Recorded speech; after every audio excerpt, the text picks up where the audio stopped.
That way I could see what the heck is going on.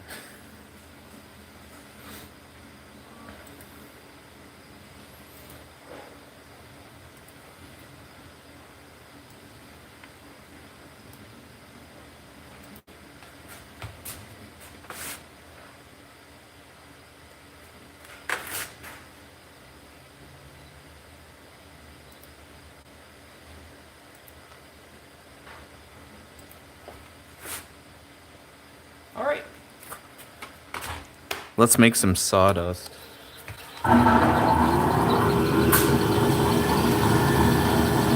Hey, Dan, how's it going?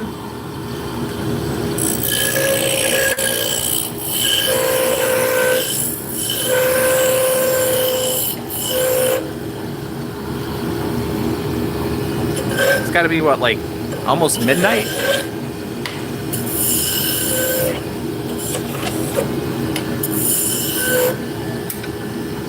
I can't complain.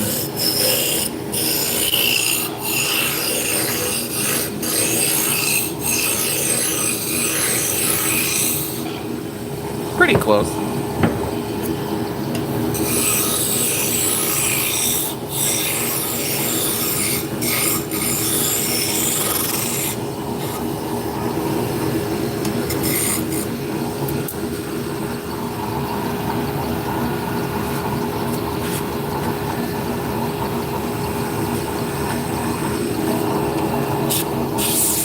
So I'm also doing some laser engraving today. We're doing some of the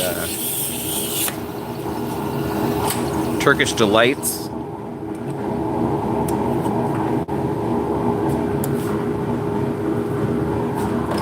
So we'll be running back and forth like every 4 minutes to swap out the arms.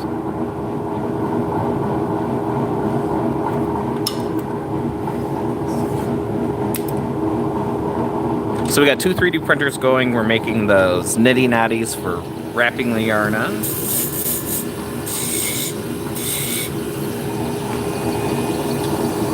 So this is probably going to be my last stream, and then I'll be back in about a week, and then we'll start getting going on the long format videos as well. I'm playing around with a segmented yarn bowl idea. I don't know if I talked about that earlier.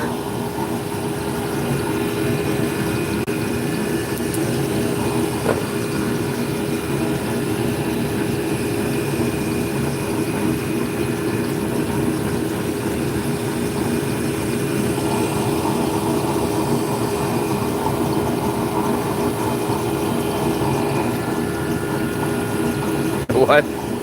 I'm gonna make some yarn bowls. So they're a wooden bowl that you put yarn in, and then they have a slot that you feed it out, so you can unravel the yarn. So instead of using a solid piece of wood, I'm going to use different types of wood and glue them together and stack them.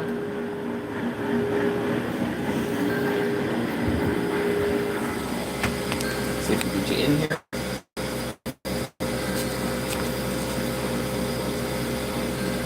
That's not so bad. Yeah.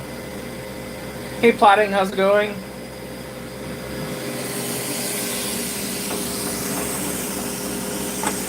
So we're laser engraving across the top.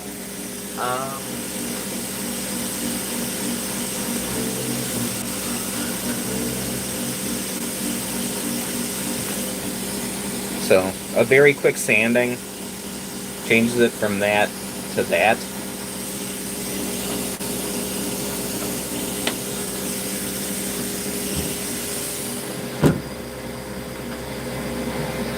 So we'll turn that back on, throw on my timer, and now I get to make shafts for 3 minutes and 45 seconds.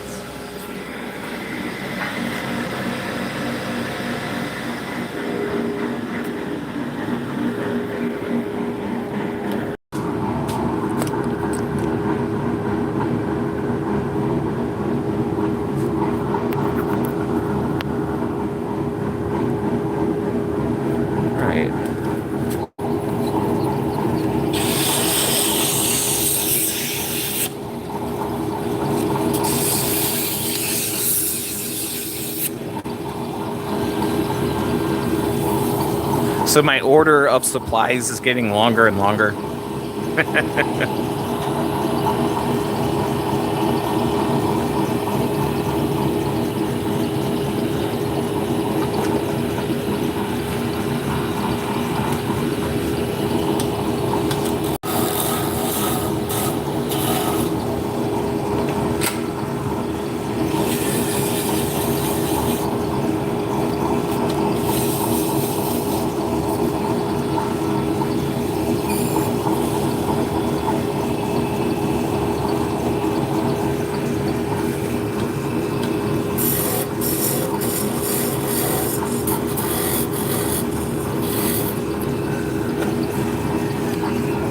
There we go. There's an 8-inch shaft.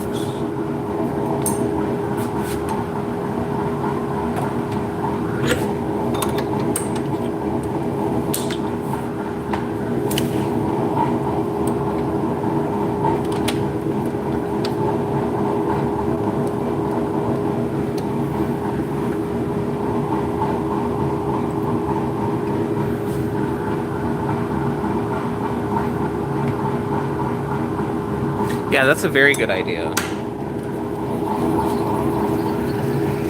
Because lathes are a little bit scary.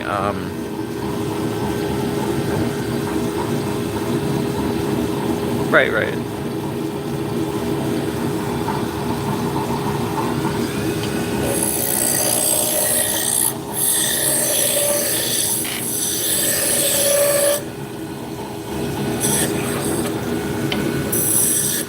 You know, the big thing is you really don't want to touch the spinning wood, but for this thing, I kind of have to. So.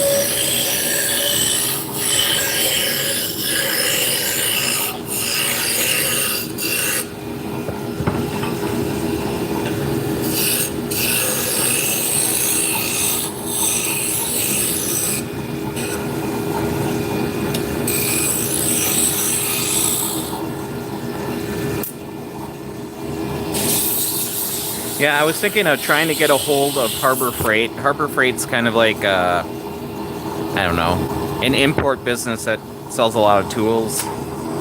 So, they sell cheaper tools. So they already feature one of my videos on the website. So if I get a hold of them and say, hey, if you let me pick up a lathe, you know, I'll do a review on it. You know, and that would be a good lathe to actually do a review video on. And like beginning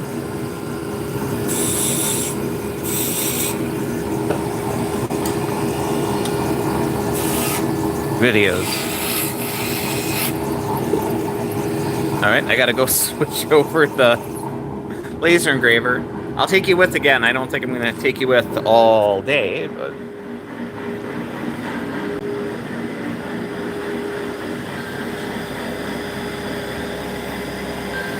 Well...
And I've been talking. Is there sound now? Now I'm not talking, but suppose I could just click on the video and see. Okay. Yeah, when I put it into the laser engraver. Yeah, I was just saying, yeah, even with the ones with the variable speed, you still have to switch belts over depending on what you're making.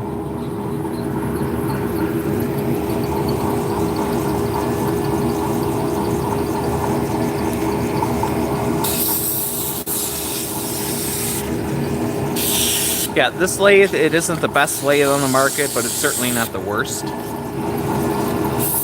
But if I'm going to do beginner videos, I think trying to get Harbor Freight to sponsor the video would probably be a good idea. The worst thing they could do is say no. I mean...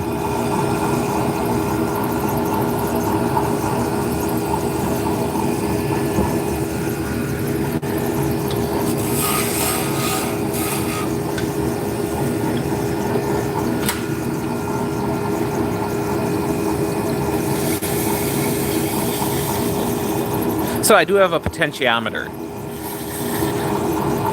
So if I turn it down to the slowest speed, I'm on the high speed setting. So the slowest speed is around 648 RPMs. That's the slowest speed on these belts. Now if I bring it to the next size over, it's going to be slower than that. And if I bring it to the next belt over, it's going to be even slower.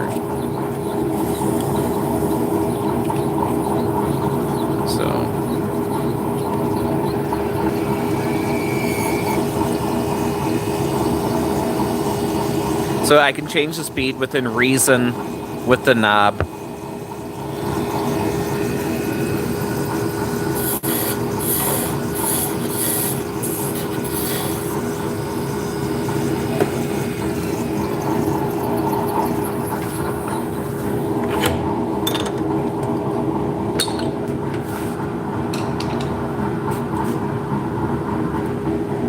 It's pretty normal in today's, yeah. Most all of them have it now. Some of the older ones don't. Then you have to pick between 3 speeds.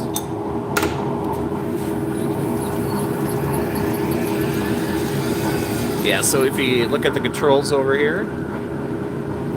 So we got on and off, direction, so you can run it in forward or reverse. And then we got the potentiometer here. So... there's a 648, that's what we start at. And then we got a range up to 3,629. But there's, you know, a pulley in here. There's 3 different sizes. So you would just open up here. There's a handle you pull that takes the tension off, move the belts over, and then you can go again. So we'll drop it to the slowest speed.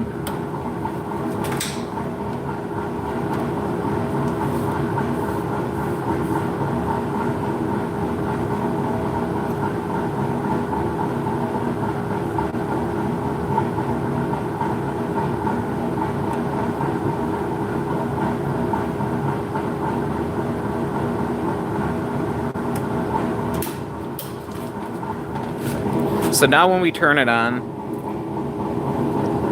the slowest speed is 50. So this lathe also has pulse width modulation, so it knows what speed it's supposed to turn at, and it will maintain that speed. So a lot of times the really inexpensive lathes don't have that, and when it's running super low, it doesn't have a lot of torque.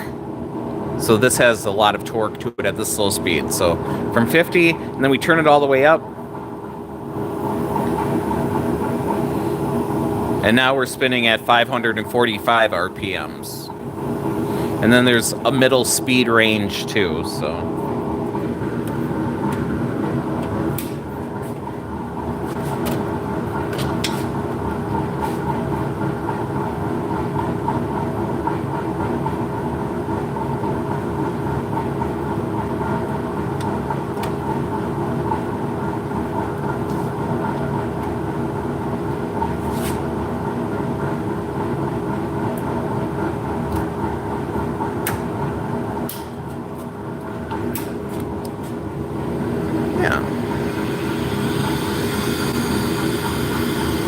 So like that Harbor Freight lathe that I'm talking about, is it as good as this? No, but I think it's like $350, I want to say.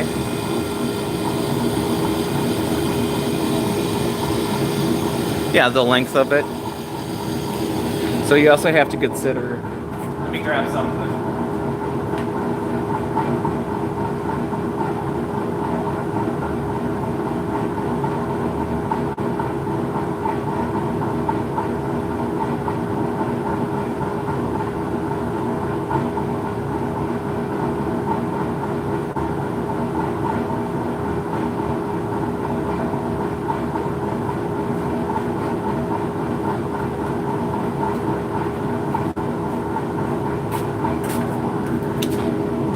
Yeah, you have to think about the length of the lathe and also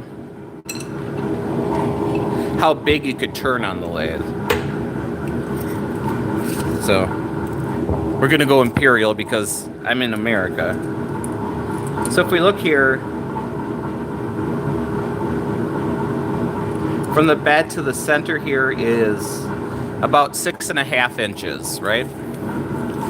Well, this is a Laguna Revo 1216. So you could turn a 12-inch size, you can turn a 12-inch diameter bowl on this lathe while running on this side. And then from the back to the front here, if I measure to the very end, it's like 19 inches. But the 16 comes from, you know, when the tailstock here is completely on. So if you want to do something larger than 16, they do make extensions that you can bolt on to make them longer. This one also allows you to turn outboard, which means that, you know, you could turn on this side. They make a small bed that you can clamp on, and then you can turn even larger things. So obviously the way I'm set up, I do a lot of spindle turning. I don't really use this side for anything, but that's an option as well. You could get an external tool rest and turn really large things on this. But when you start getting to the larger stuff, you want more horsepower. I want to say this is 1.5 horse. I could be wrong. But yeah, you got to consider what you're making. You know, if you're just going to start out with making pen things, you could get a pen size lathe.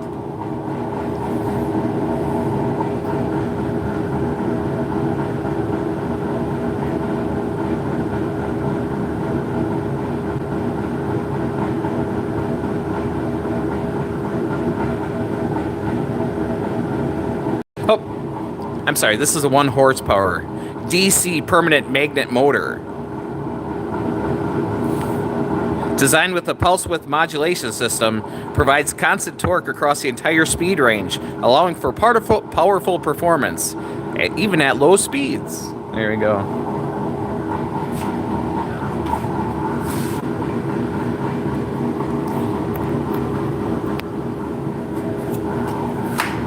So this is a 110, actually it's a 120 volt machine.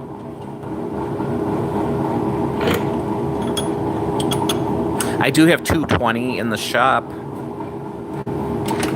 but I did not have 220 when I bought this.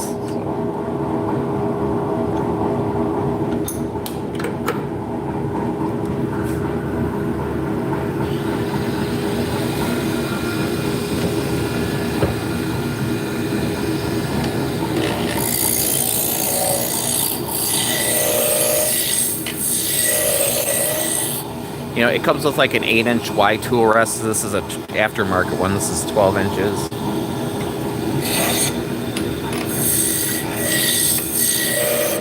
You could use an 8-inch tool rest. You just have to keep moving it around.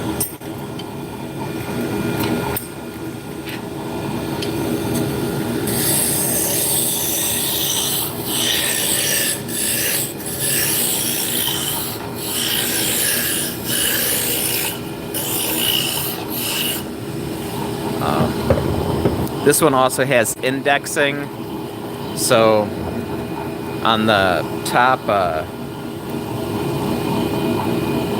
pulley, the 4-jaw chuck is an add-on. I'm not even sure how much they are these days. You could get cheap ones, but yeah, that's an add-on. Everything's an add-on.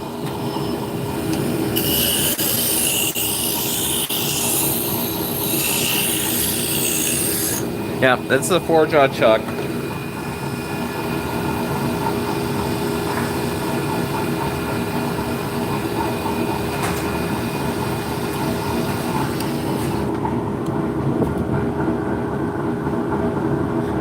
Pretty much. So it just threads on to the lathe itself, and then there's just a little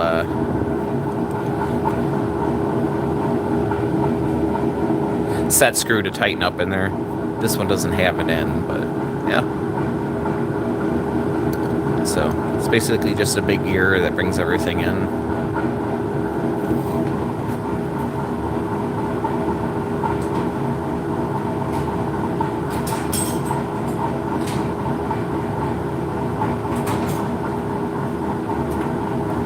And now you can clamp on a whole bunch of extra things onto these to hold your workpiece. For this spindle work, I don't have any. Comes in handy to turn bowls. I mean, there's ways around it.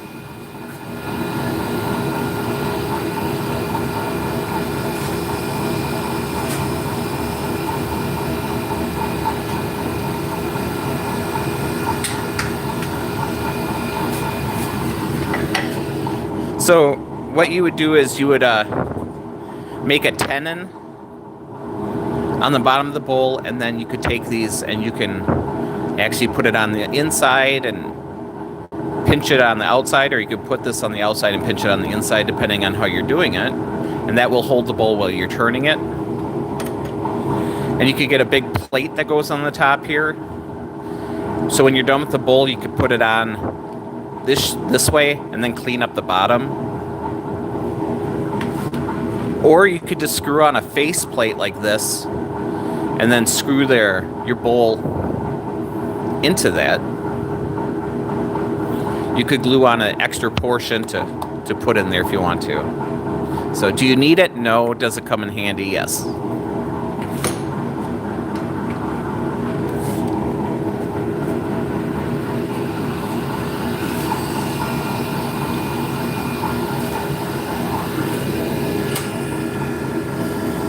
But yeah, this one's junk. But the most important thing when you first start turning is get yourself a nice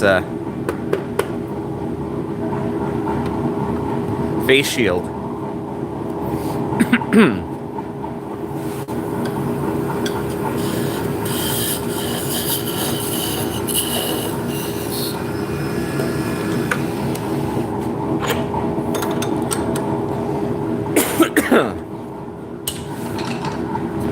And when you're working with like a larger thing, you want it to run pretty darn slow.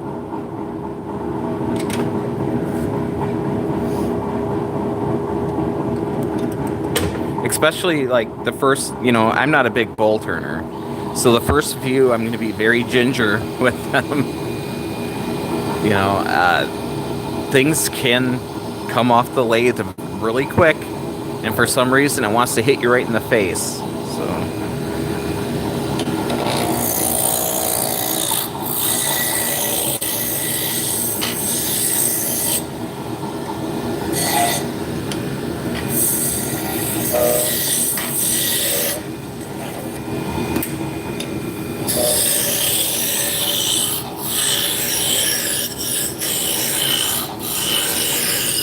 Yeah, I do primarily spindle work. So I don't even own a bowl gouge, so I have to order a bowl gouge. I could use carbide, but I don't want to.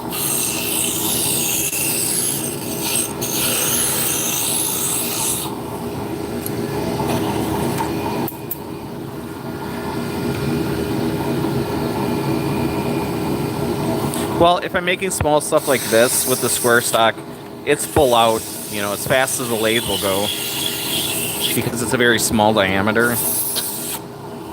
Yeah, I would not be running a bowl anywhere near this speed.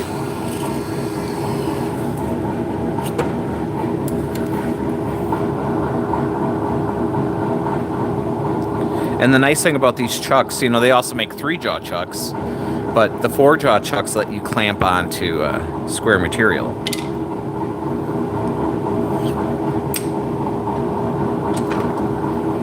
All right, I'm going to switch that over real quick.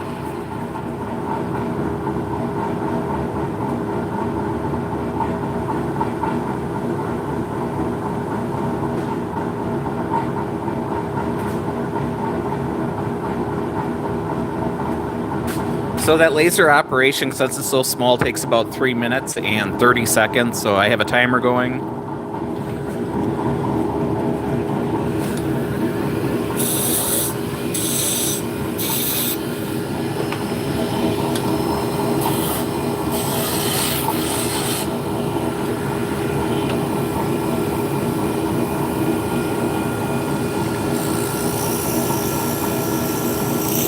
We could turn a square stock one. So when you're turning a square stock, you're just knocking all the edges off to make it into a cylinder to begin with.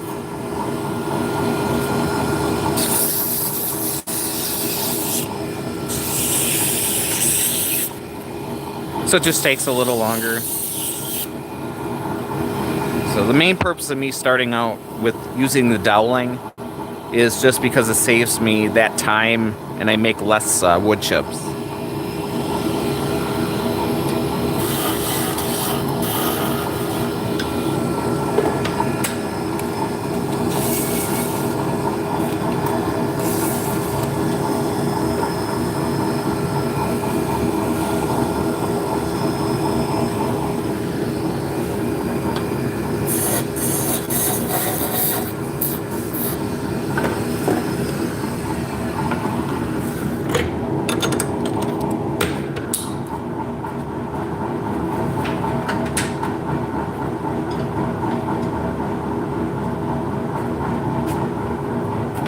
Alright, so this piece here, it's not very straight. It's bird's eye maple. So normally I would take this and I'd run it through the table saw again to get rid of that angle there. That's alright, we'll just slap her on here.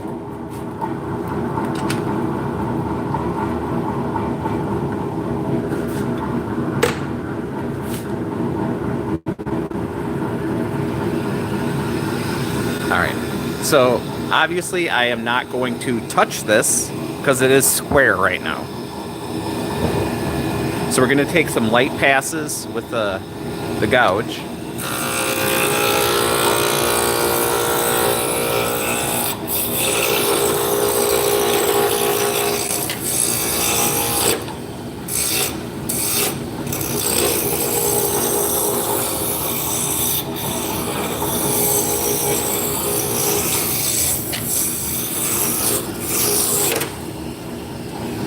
So we're getting there, but we still got flat spots.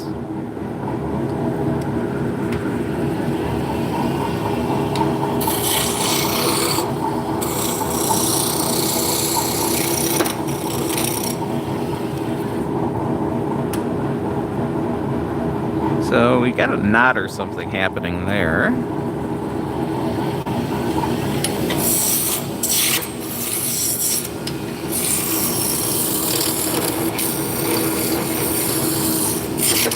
Yeah. I'm gonna stop. There is something going on there, and that's just gonna blow up in my face. As much as that would be exciting to watch on stream. Yeah. Find a different.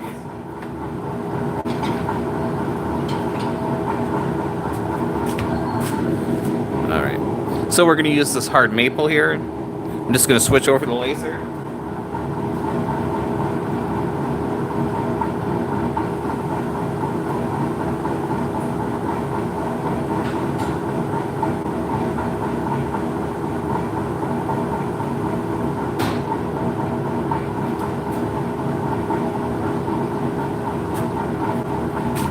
Yeah, this one looks way better.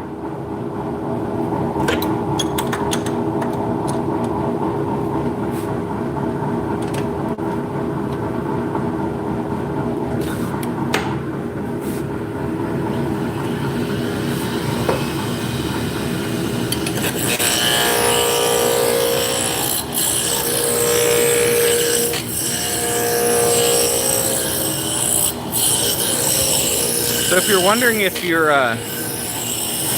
took all the corners off, you can lay it on top. Hear that clicking? So that clicking tells me that it is not perfectly round yet.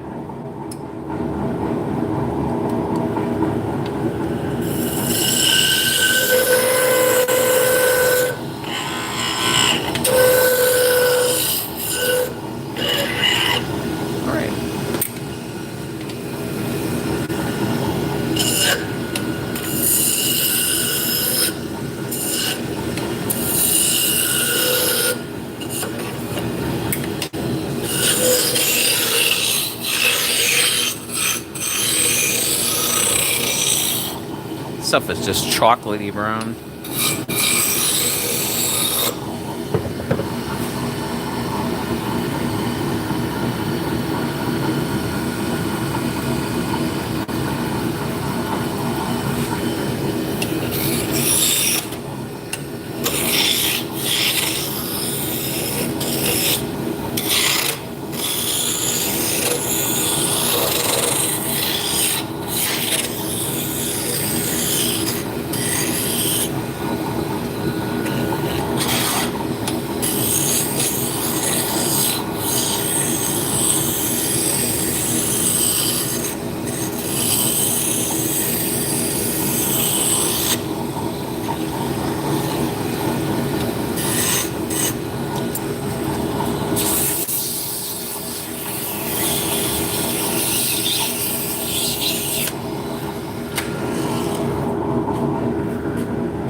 Burn some lines in.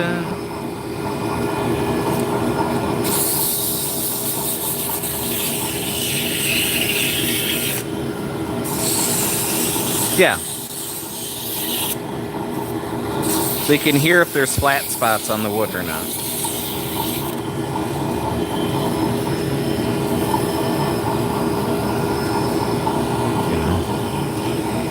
Nice smooth sound. Clickety click.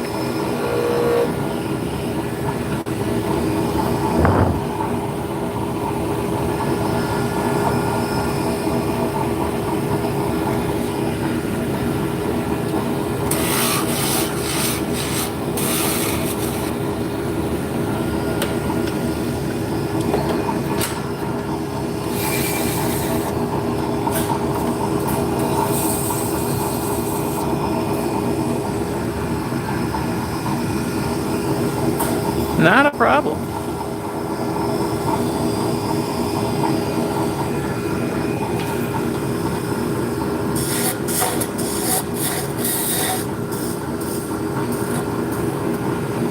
Now they do make a paste wax for dark colored wood, but I would never put it on here because you're spinning yarn on it and you don't want to rub that coloring off. So yeah.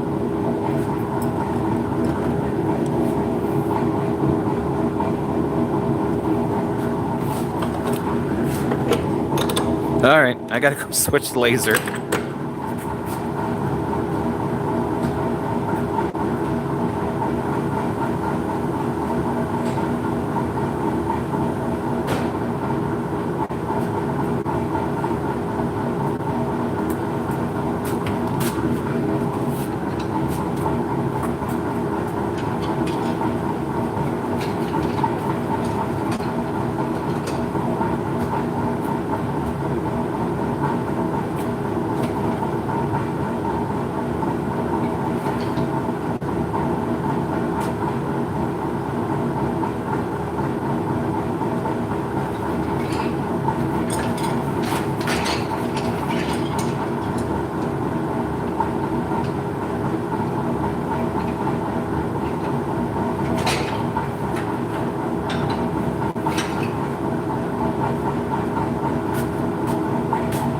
So, looking here, I believe this is Coco Bolo. You can see where there's just a couple little pinholes in it. I'm going to leave the tape on it.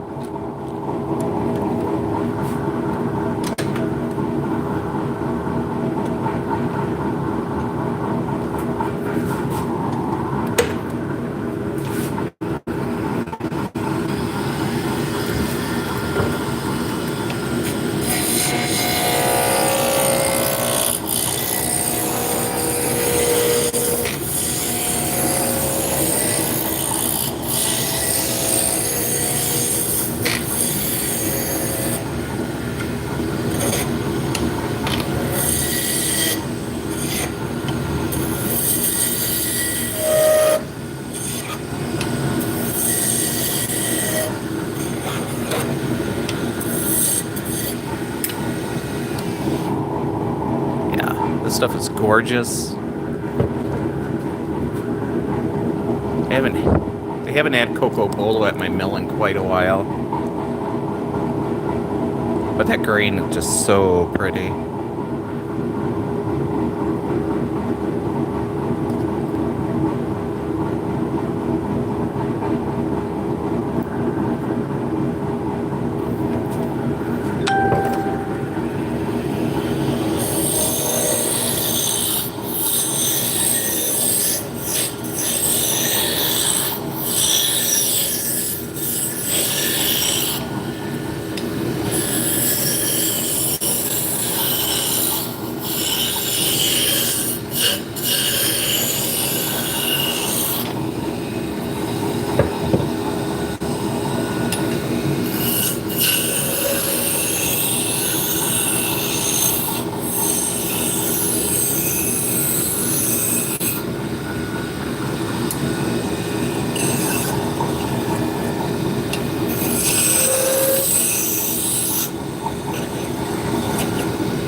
So I do have a little pinhole right there, which is not the end of the world. Actually, the way it lines up, I might be able to...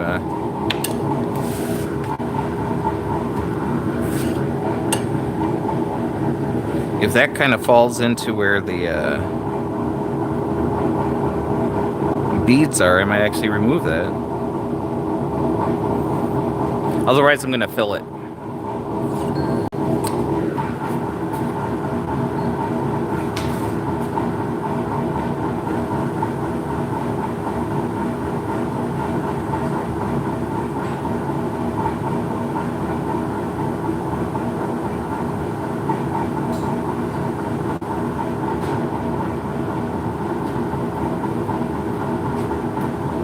Let's actually see where it falls. Yeah, we might luck out. I might not have to fill it. So what happened was, this was a larger piece that we cut out the arms, and the girlfriend was using a drill bit. Can't think of what they're called. They have the little pins on the top.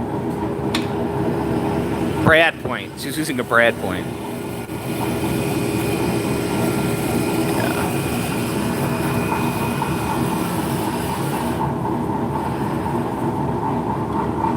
It's hard to find your pencil lines, though. That's the only bit.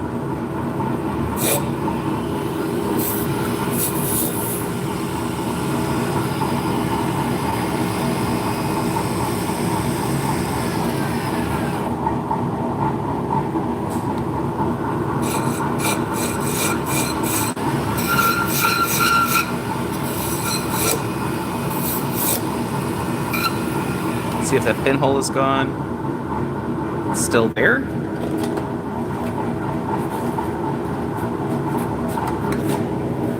So we're just going to take a little bit of CA glue.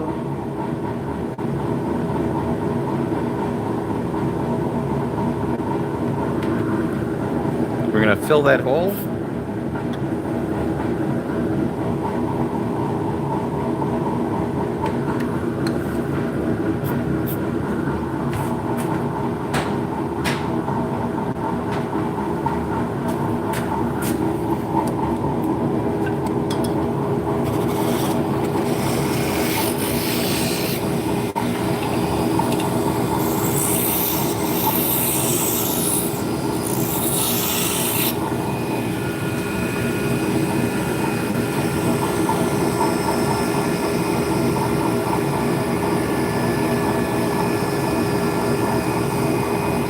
Yeah, my mill hasn't had the Cocobolo in a long time.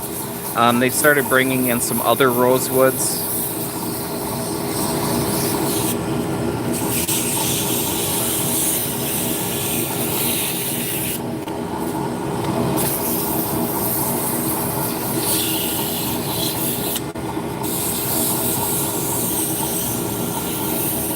So the importation of this, what they do is they'll have auctions. So there's an importer they'll bring it in and they'll auction it off to mills. So depending on what they come home with or what prices are, sometimes they'll get something really cool.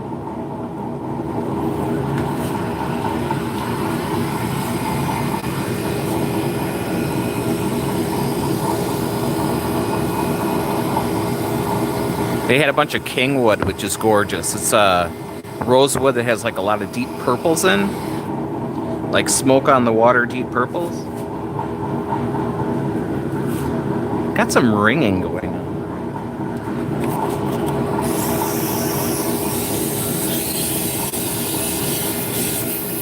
Clean that up. Yeah, I think it's in the wood. So this wood is very oily. I probably don't have to put wax on it, but we like our wax.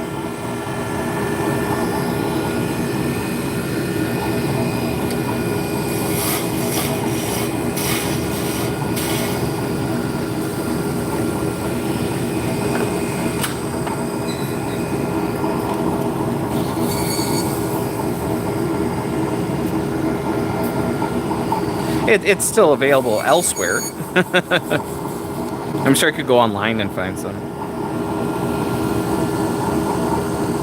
I just prefer to buy stuff from my local mill to support them. Yeah, it's not endangered or anything. It's just...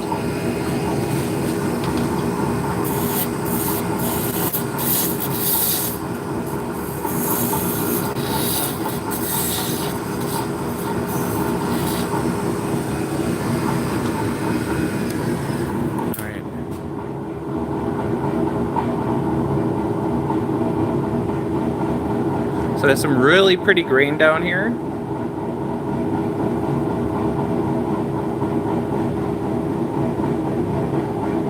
Now, as far as where I filled it with super glue, I can't see it.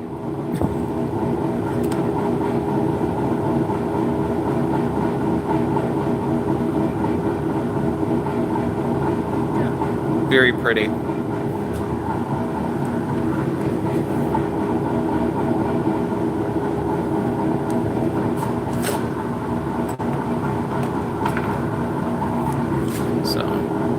Big difference between the walnut and the Cocobolo. All right.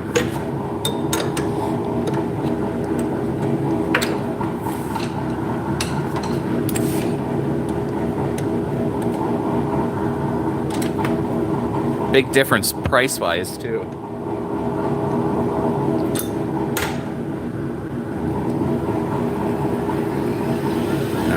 I'll drag you guys around. We'll switch over the laser engraving.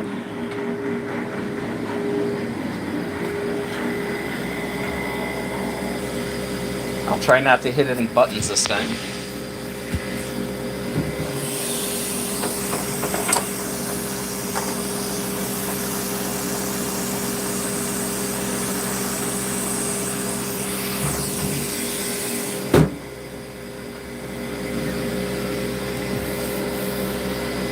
So this green color blocks the laser, so you don't get blinded by it.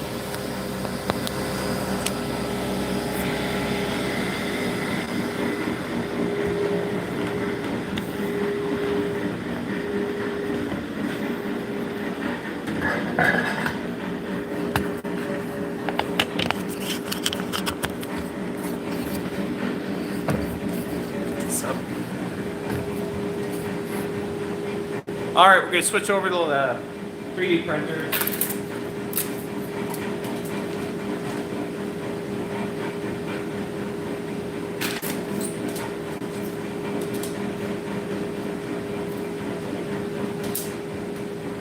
We're just going to repeat this job. We're going to make some more.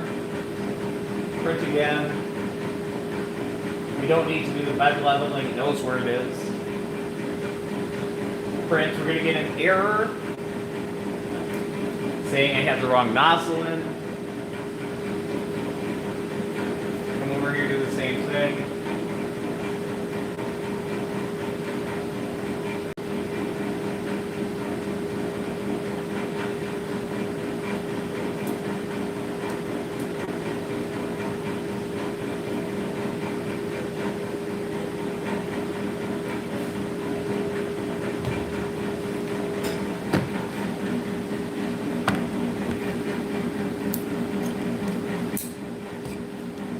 Alright, so if you look at the prints, this is the bottom, so they have that pattern, and that's the top.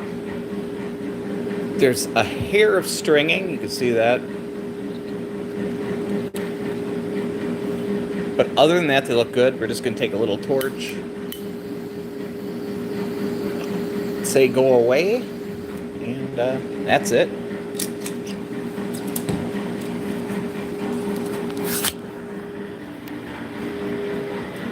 So we'll come over here and hang them up.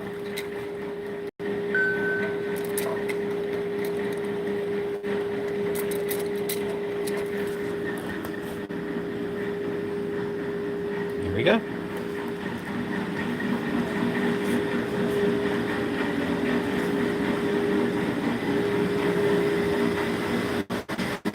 So peek at the laser.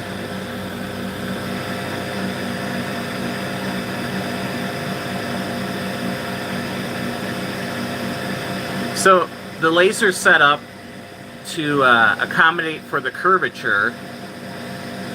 So that probe that's sitting down there, it measured, it went across and it touched across that curvature so it knows where it is. So rather than just laser engraving straight across, it's going to go up and down following the curve.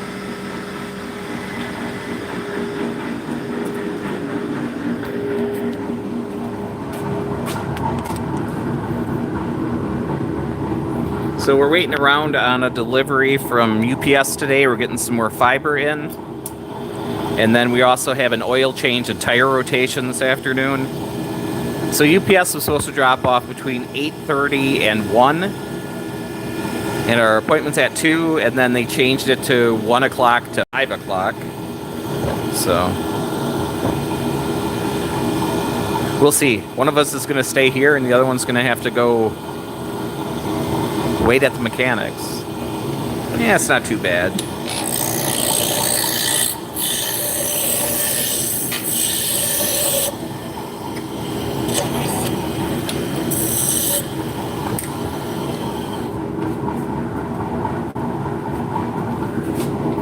Yeah, UPS, their estimated times are just garbage these days. They're so far, every time they switch it. It's like 1 out of 10 comes in their delivery time. I know it's not guaranteed, but you know, you got a 4-hour window. It's kind of like the cable company.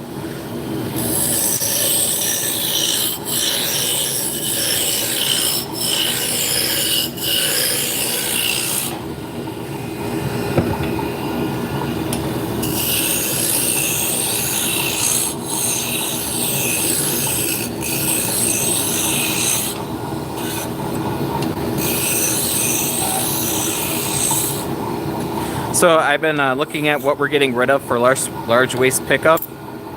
So we're going to throw the bed frame away. And I'm looking at the bed frame, and I need to make a bench for the basement. I'm putting a scroll sign in the basement for late night sawing. So I'm going to bring that frame here and just cut it down and make a little bench out of it. Yeah.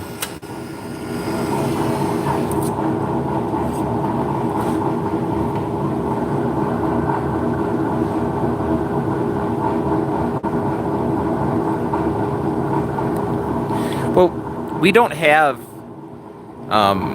a FedEx store in my town. So I really don't ship with FedEx. Same with DHL. I mean, so if I'm not shipping with the post office, I'm going to UPS regardless.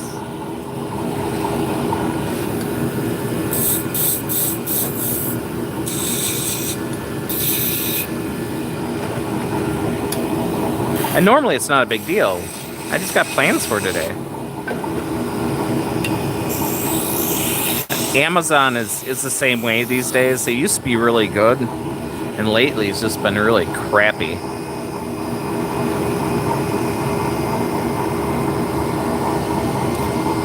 And for a person who ships out, you know, quite a few boxes, even our postal service is really dropping the ball and stuff these days too.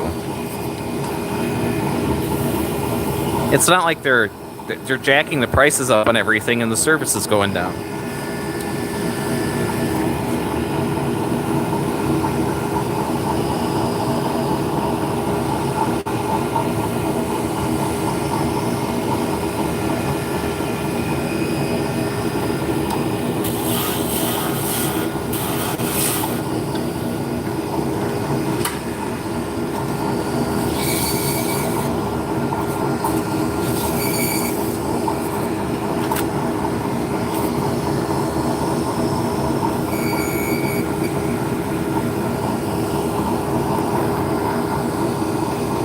You know, I used to sell quite a bit to Australia.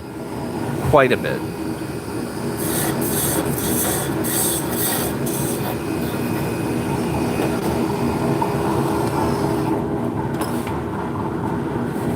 But, you know, you put somebody in charge who bankrupts a casino, and here we are.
It's the brunt of the customer to pay those.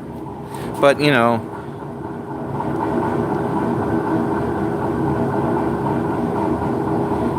hopefully things will settle down in the next couple years. There's a lot of retaliatory tariffs because, you know, the United States says, hey, guess what? You're going to get, you know, one day it's 10%, next day it's 100%, the day after that, you know. And they've been found to be illegal and they're getting rid of them. But as far as an American goes, so they're charging huge tariffs. So all the businesses raise their prices to cover the tariffs. So everything we bought is more expensive. So all these tariffs have been found illegal. Has the companies lowered their prices now that they're not paying the tariffs? Absolutely not. And since they were deemed to be illegal, the companies can file to get the money back from from the tariffs they paid. But the people, the customers who paid the tariffs don't get anything back. So, hooray?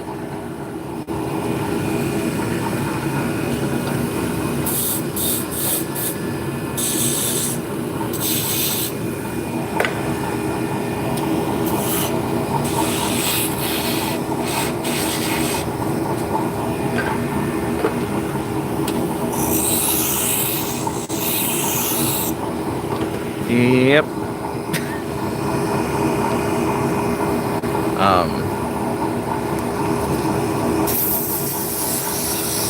It's the one thing that really, really sucks about being a small business.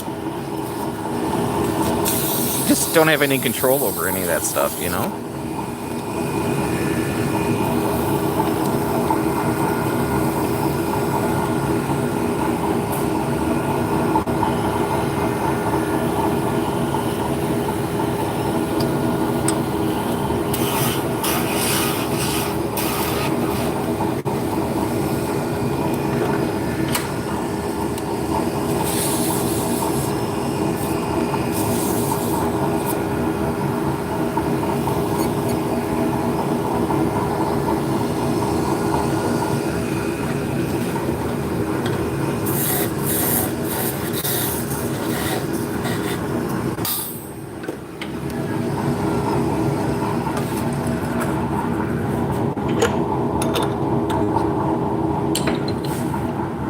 You know, I'm sure my feelings would be completely different if I was a billionaire and didn't have to pay taxes.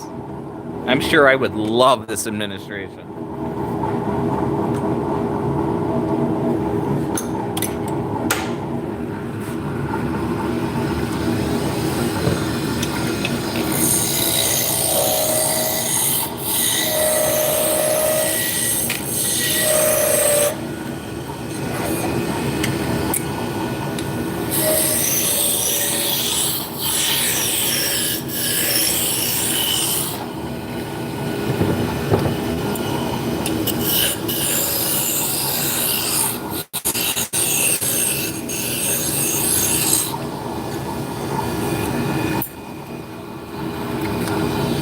Pretty much.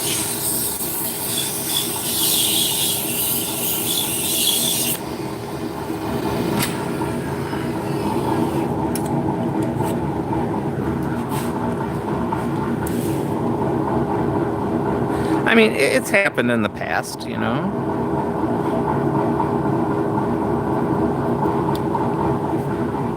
I think, you know, something similar happened in France a while ago.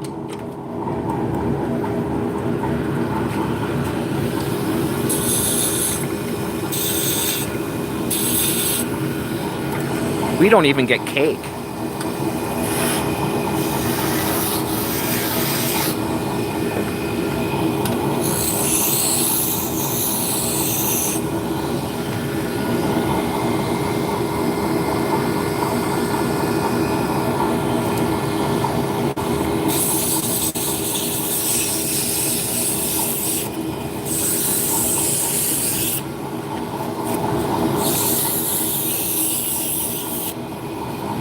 Now, correct me if I'm wrong, but isn't America pretty much a laughing stock in the rest of the world right now?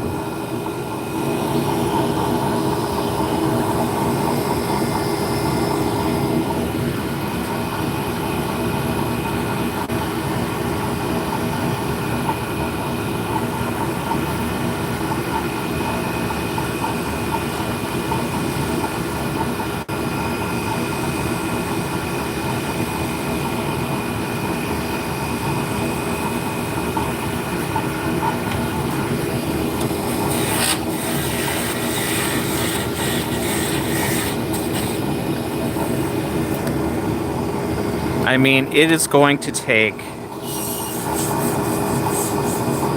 a long time to undo everything that's happened.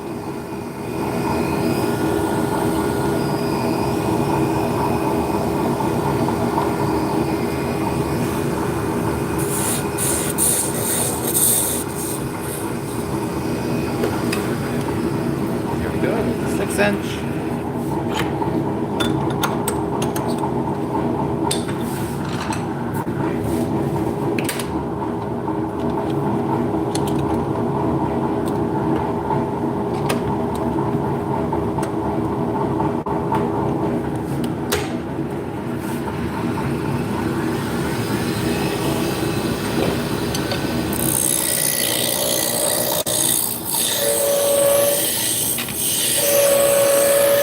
I hate politics too, but it just affects my life, you know?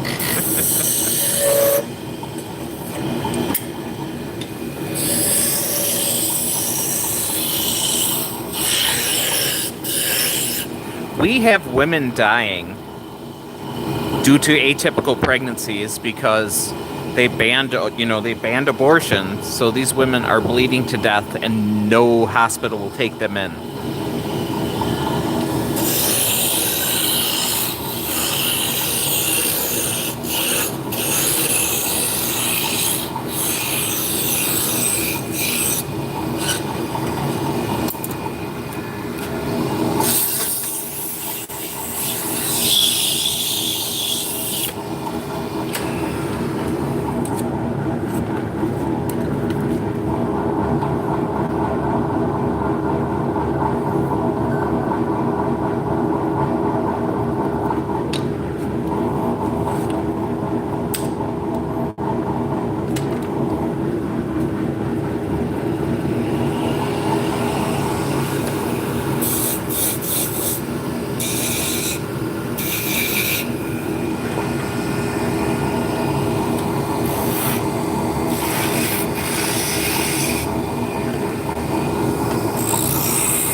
I mean, it's a touchy subject. I get it.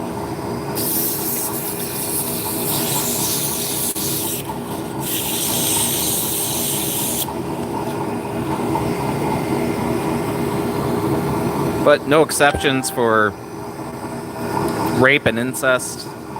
And even the medical thing. Something bad happens, oh well. Decisions of senior citizens. And how many abortions have Trump paid for in his life?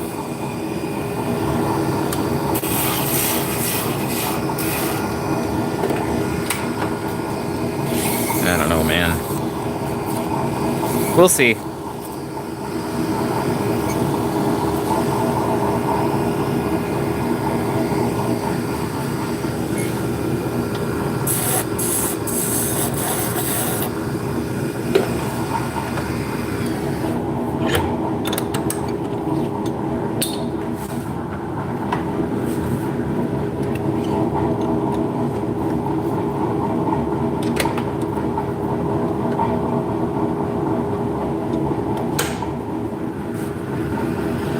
And who goes after the Pope?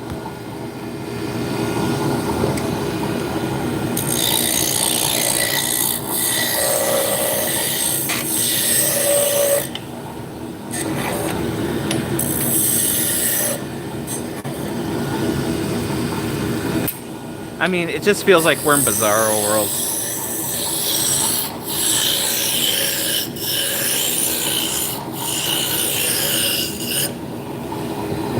I never thought in my life that I would believe Iranian television over what's coming out of the White House.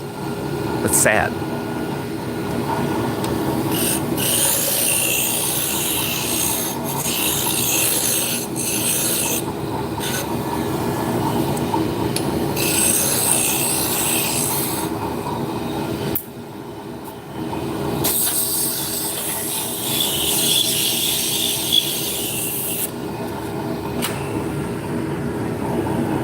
Got vibration in this one, bring it down to a 6-inch.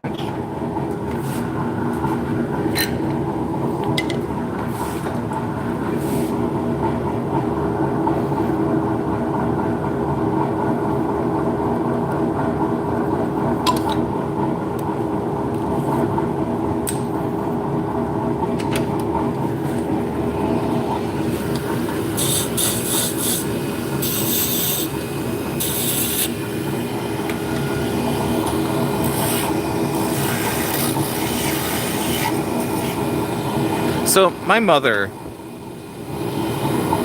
had dementia, right? She had Alzheimer's. We watched her for years, so she didn't have to go to a nursing home. She went to a nursing home. She lasted about a month. She was beyond what we could do from home. And I'm seeing a lot of what I saw in my mom with Trump.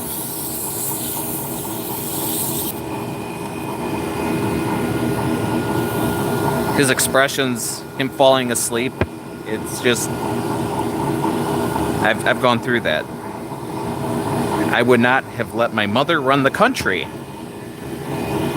Things are going to get much worse very soon.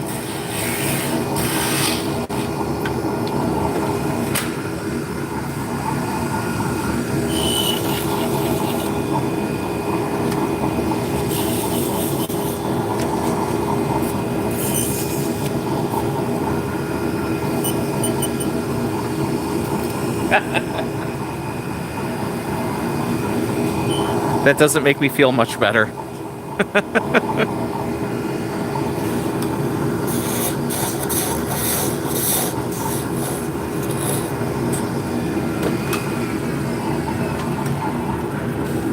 Yeah, we'll get through this.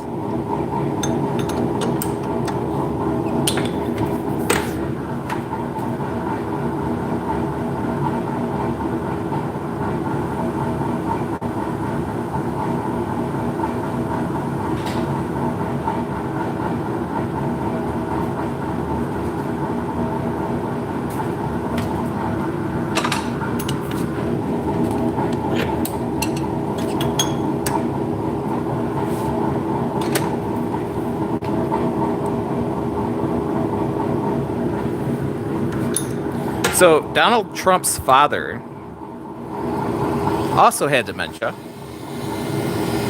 And they actually set up a fake office and a bunch of just random papers. And he would go to work and sit in there, thinking he was running his business, which he wasn't. It was just something for him to do.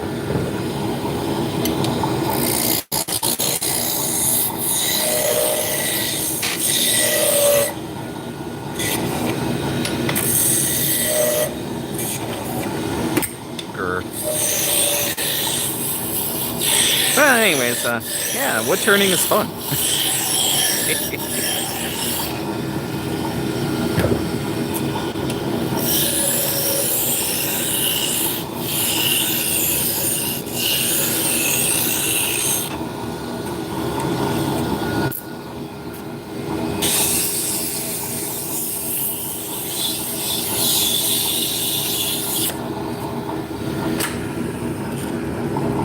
Yeah, so when I was in, I think it was 5th grade, maybe 4th grade, they had a teacher exchange program, and I wound up with an Australian teacher for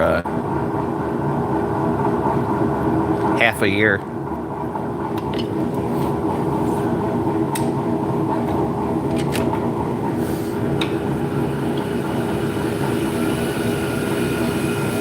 Yeah, they need age limits. We don't need to have a president bragging that he passed cognitive tests. I'm the only one to do it. Well, yeah, you're the only one that has to do it because you're freaking insane. Honestly, I was much less worried about World War III with Biden than I am with Trump.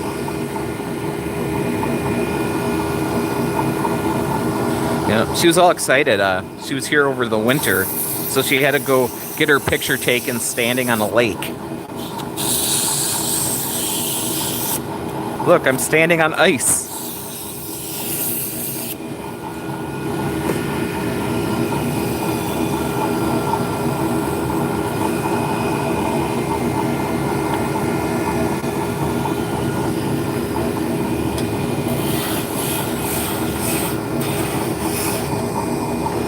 But she did bring candy with her, which is pretty cool.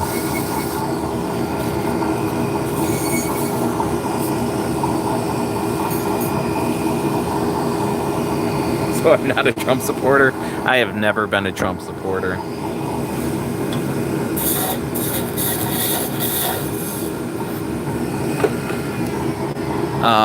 In the early 90s, you know, when I was in high school and stuff, you know, just the fact how he treats people, how he didn't pay, he would get contractors to do things and then refuse to pay them.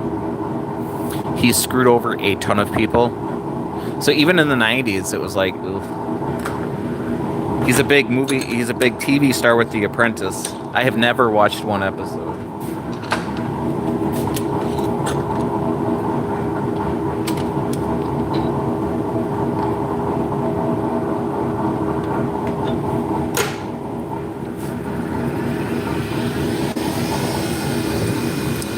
And I live in a very red area. A lot of farmers.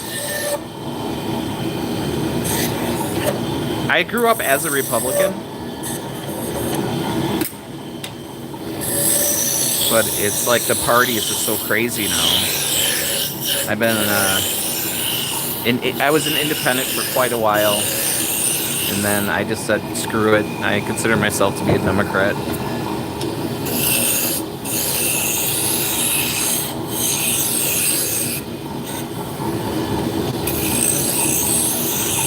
But the farmers here are getting screwed over enough where they might be getting sick of losing money. We'll see.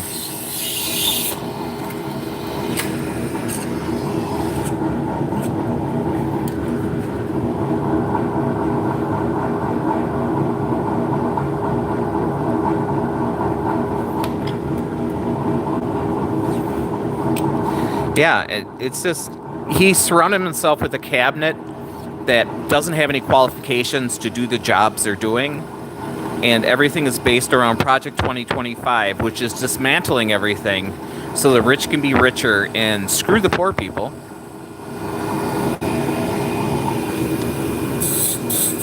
We can tax the middle class to death so billionaires don't have to pay taxes.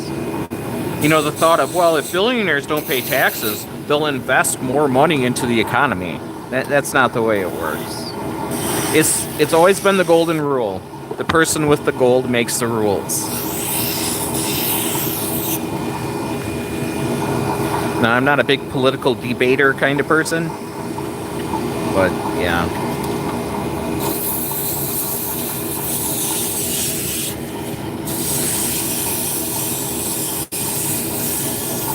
He's stupid but honest? I'm a super idiot? That's fine, Matt.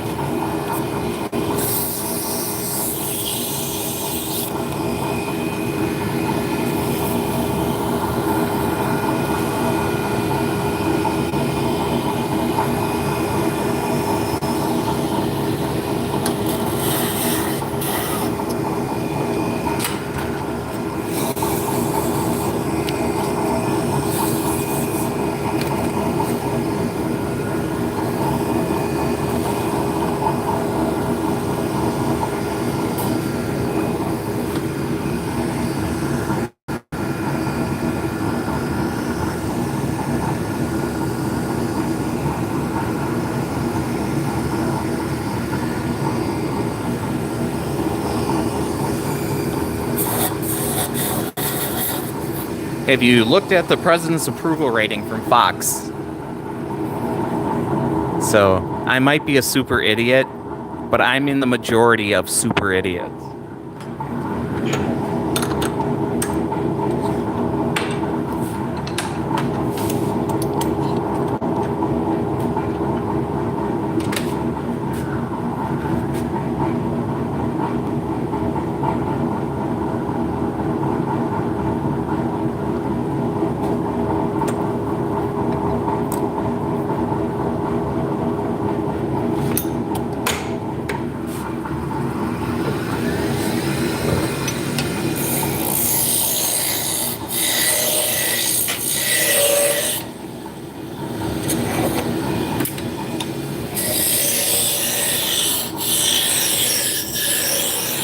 So, how are the gas prices treating you, Matt?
Politics and religion? Yeah, I try not to do either, but the way things are these days. Ugh.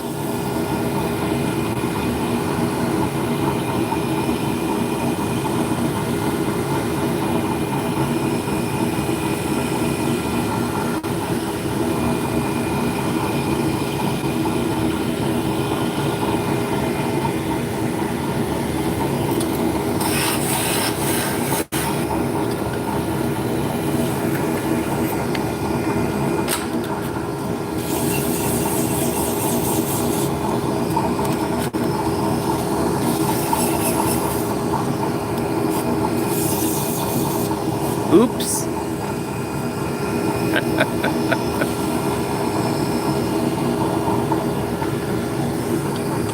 I might be a super idiot, but I know how to put people on timeout.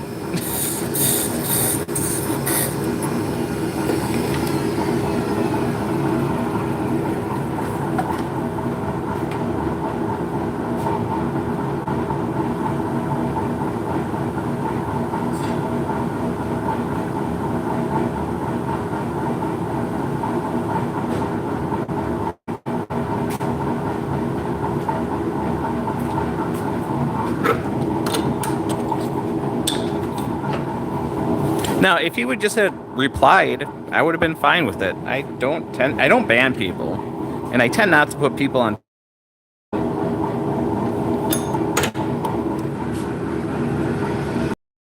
Kind of seemed like he didn't want to be here anyway. That's okay.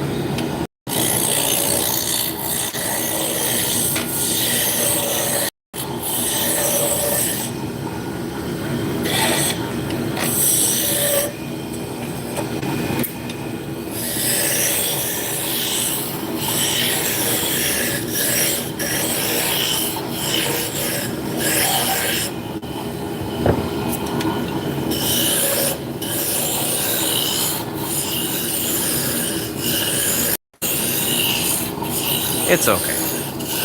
I've been called much worse. I mean, if you want to do that and troll me, go ahead, but whatever. What's up?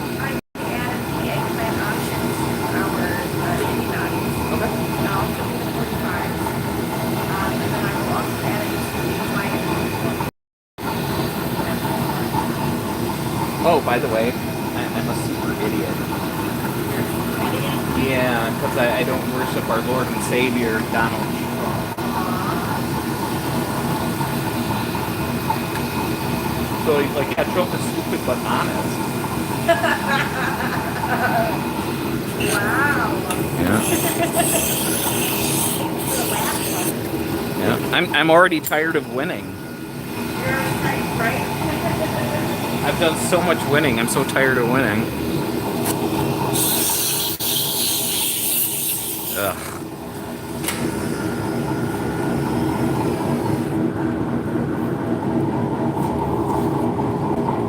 Well, the problem is, everything here is very polarized. There's really no middle ground.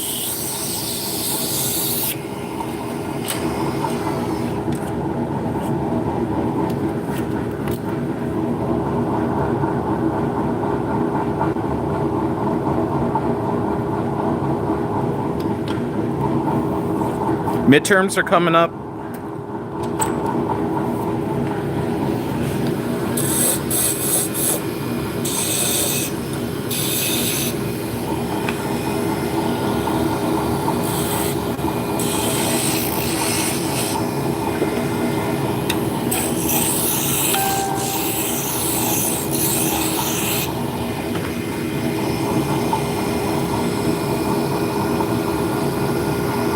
So we'll see what happens.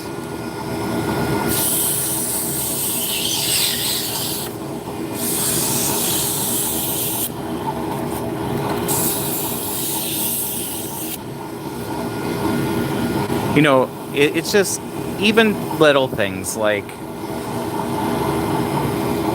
Trump wants to get rid of mail-in voting because mail-in voting is the most horrible thing ever, giving the people the ability to vote. And then he does mail-in voting.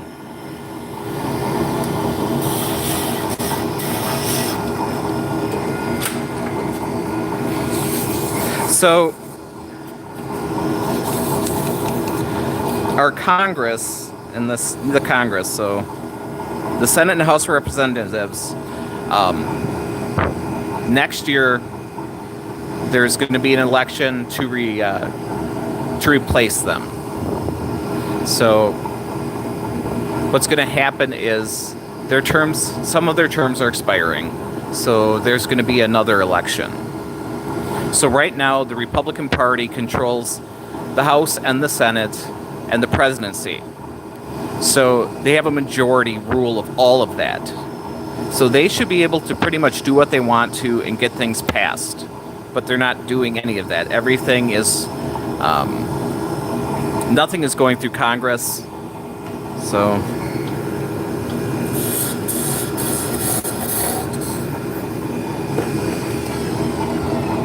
So if the Democrats take over the majority, then they can start trying to kind of bat down what's going on.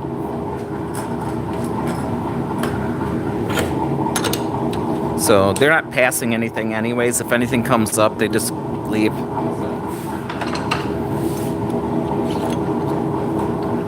It's a mess.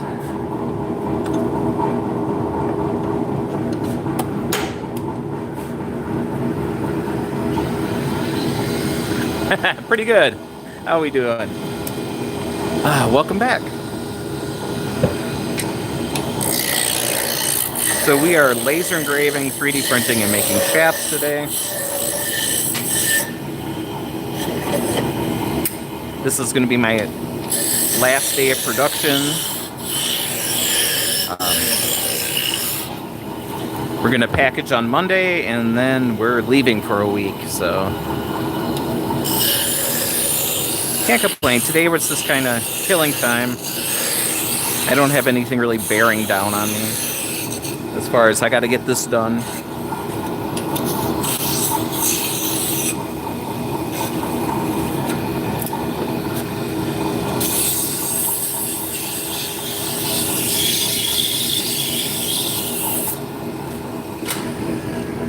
Actually, let's go switch over to laser and check on the 3D printers.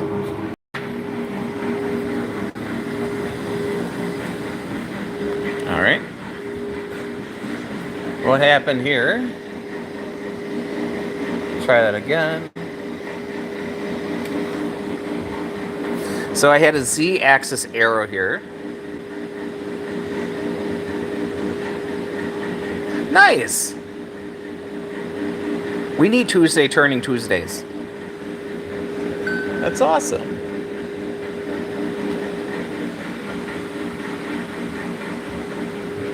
So we'll give that a chance. Got a little frowny face. So yeah, these printers are getting old. I need to do some maintenance on them, but we'll put that off. Alright, come over here to the laser engraver. This stand is horrible.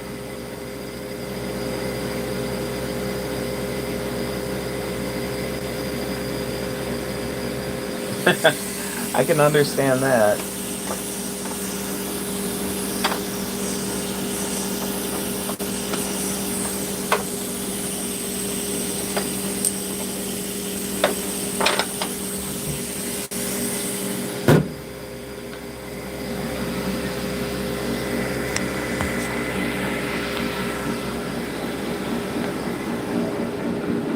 So,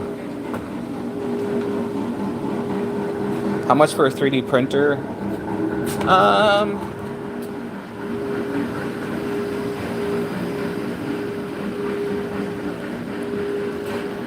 So these are discontinued. They were like $1,500 a piece with the AMSs for multicolor. I think they have other models right around that range. They also make these. I believe these are $250. They're smaller. These are all US prices.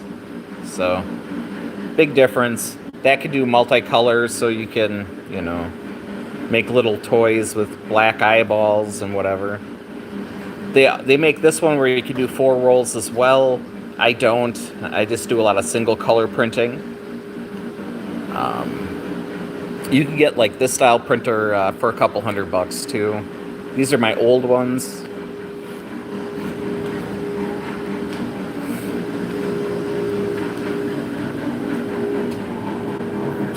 Now, you could probably get some cheaper ones that are made by, you know,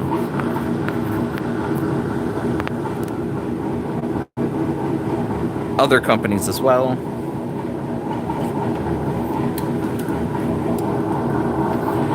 The deal with Bamboo is it's kind of more like having an iPhone rather than, you know, an Android phone. There's not a lot of maintenance and troubleshooting with them.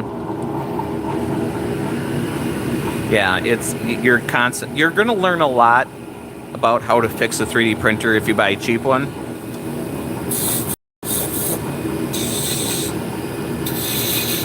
Which isn't a bad thing.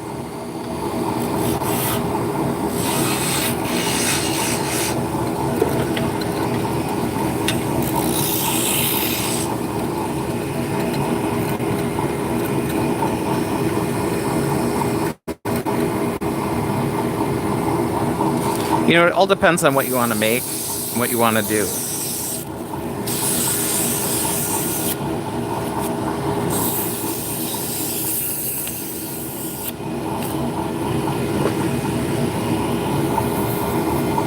You know, those older printers are like probably 8 or 9 years old. And they're slow, but I've got them dialed in, so I turn them on and I walk away, and, you know, 95% of the time they work just fine. Yeah.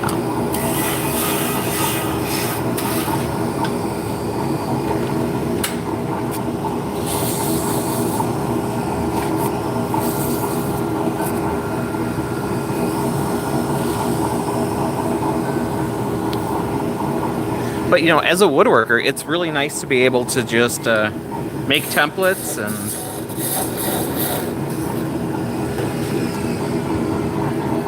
you know, I sharpen my chisels with CBN wheels. So the wheels are never going to change size. So I just printed up these setup blocks, you know, set it on the wheel, and there's your angle. Repeatable. When I 3D print stuff for the shop, I tend to use very bright colors. If I'd print this out of black, I probably would have lost it a couple years ago. So, yeah.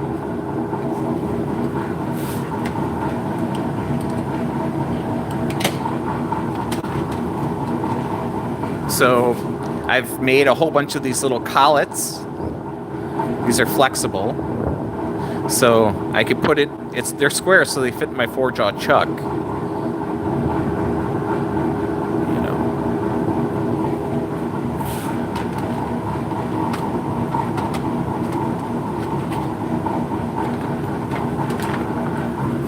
You know, a little center finder for making pens.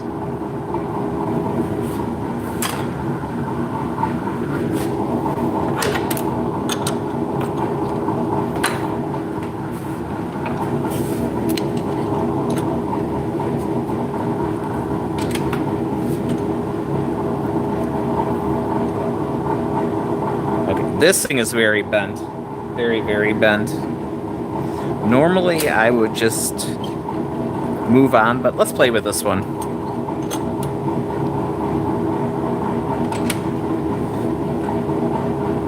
So, rather than putting a faceplate on here,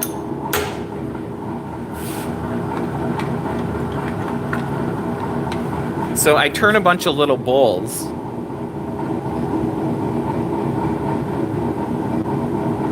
Nice! Only broke one blade? That's amazing!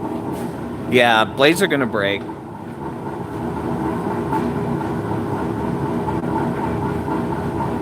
So, this isn't sanded, but this is a little support bowl. So, there's some spindles that you set in a bowl to spin, right? So, I just 3D printed these little flexible triangles. So I can just use the existing holes, throw it on, clamp it in. You know, all the pressure's going that way.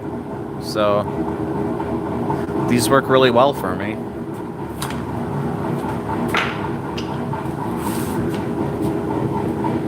Yep, the drop spindles are going good. We just got back from our third show in as many weeks, so.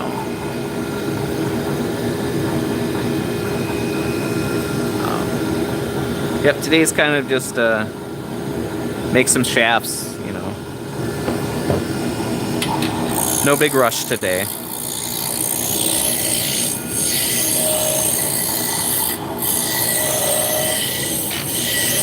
So I'm going to be bowl turning.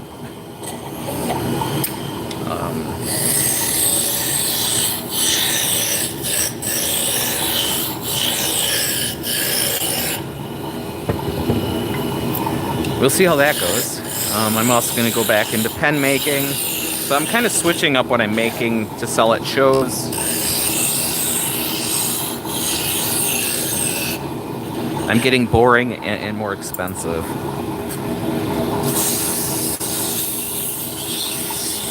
So I'm getting rid of a lot of the little garbage. A lot of the little stuff was for people who don't spin, because the little stuff does add up.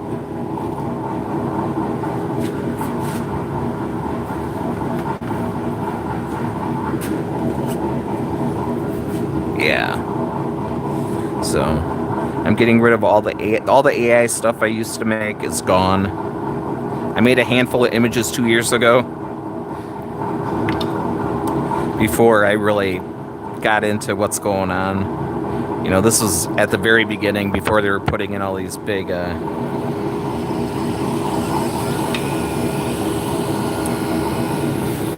big data centers.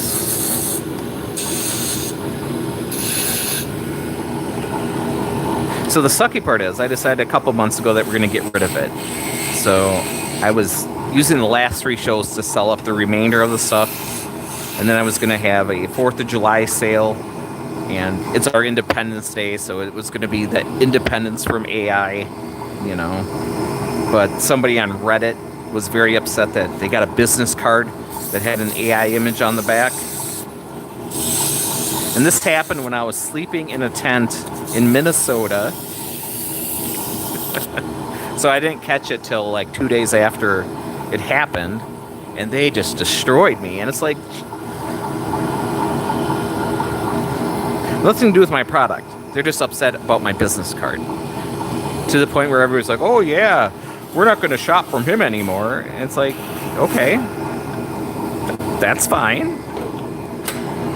But, you know, it would have been different if it was something, you know, that I was standing up, you know, this is what I'm going to do. But no, I was getting rid of it in the first place. So I'm rebranding. I was planning on rebranding. Let's see, you went to a local craft fair, saw a bench lathe you like, and would fit in your workshop? There you go.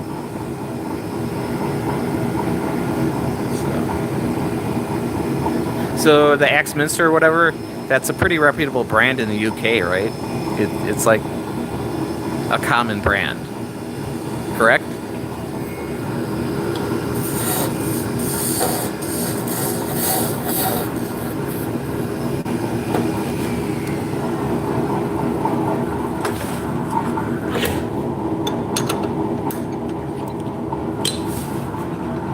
Cool.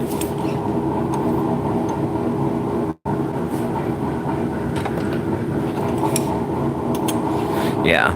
You know, the reason I use the mini lathe is because it fits what I need to do, and it prevents me from making big stuff.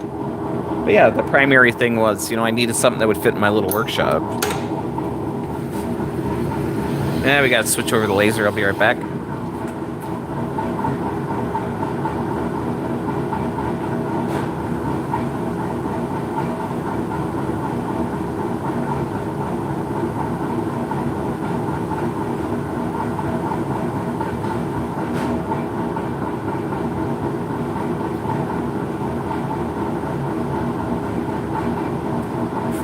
So if you guys are just tuning in, we're making these. So we're laser engraving this top piece here. Somebody ordered a special one, so I had to go through the whole setup. So I'm like, now that it's set up, I might as well run a batch.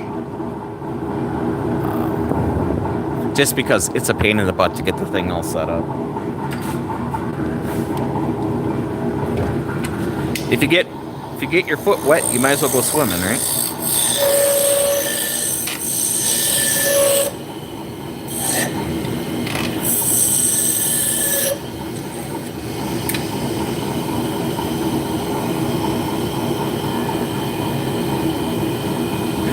That's the way I had a shop that small for many years. So you just got a laser engraver on Tuesday. You haven't had any time to set it up. Any tips? So what kind of laser engraver did you get? Is it a diode laser or a CO2 laser?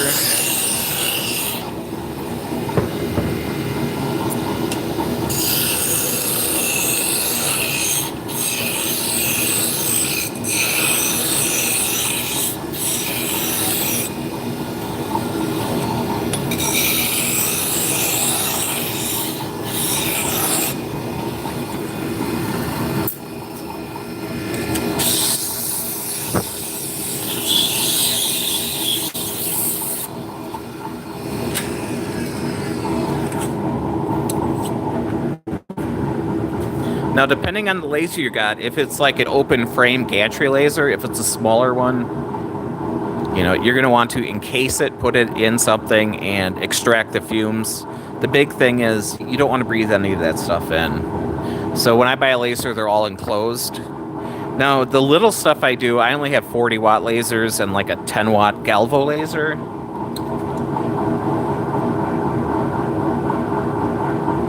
If you have a laser that is cooled, if it's water cooled, you got to keep an eye on the temperature of the water. The CO2 tubes don't like getting above 70 degrees.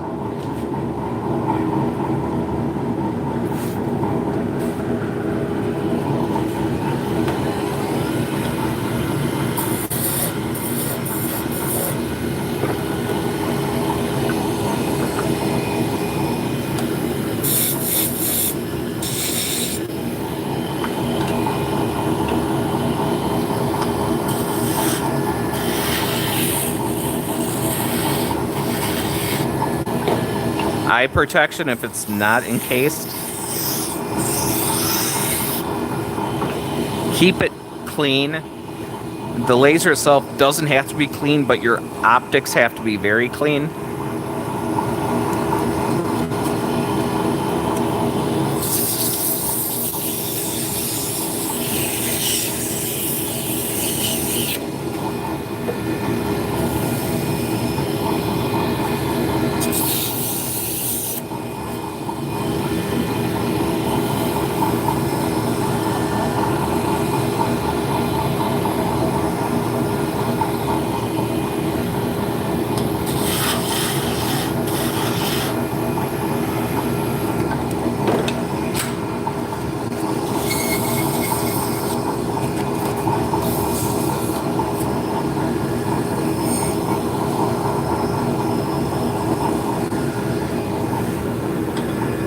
So yeah, we could go over and look at the lasers I have. Like I said, they're not huge.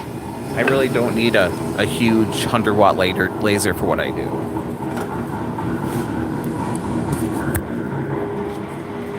So here I have a CO2 laser. Similar to a K40. Yeah, I've got one of those right over here.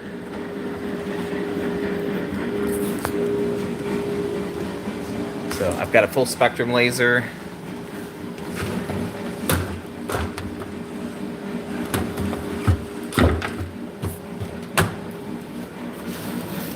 Which just doesn't get the love it used to. I haven't ran it in a while. So yeah, there's the CO2 tube in the back. Now you can see how dirty it is in here, right? But the mirrors are very clean. So this style of laser, the CO2, you got the laser that bounces off this mirror, comes down, bounces off a mirror down here, bounces across into a mirror here, and then goes into a lens here, and that's where it cuts.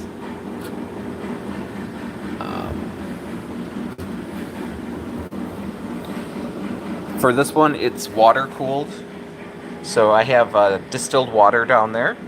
And then I also have, if you have this type of laser, I have a temperature setting in the water. You can get it at like pet stores for reptiles. So that I'm monitoring the temperature of the water. I also have like soda bottles full of distilled water that I freeze. So when it's hot, I put it in there to keep the water cool. Now, if you have a chiller, you don't have to worry about that. But if you get above 70 degrees Fahrenheit, I'm not sure what that in Celsius, it's very bad for the laser. So the big thing is you have to, adjust these and get them to go right. If it's not perfect, in the upper corner there, it's going to be cutting fine. But if you come down to here, it's not going to cut at all because of the optics. So, yay. Awesome. Yeah, I heard you talking. Yeah. So, you may see I don't have a lot of appreciation to this one. It's not the laser. The company is really not so good. Not so good, Tim. So, yeah. So we can actually get over here. It's filthy, but the mirrors are very clean.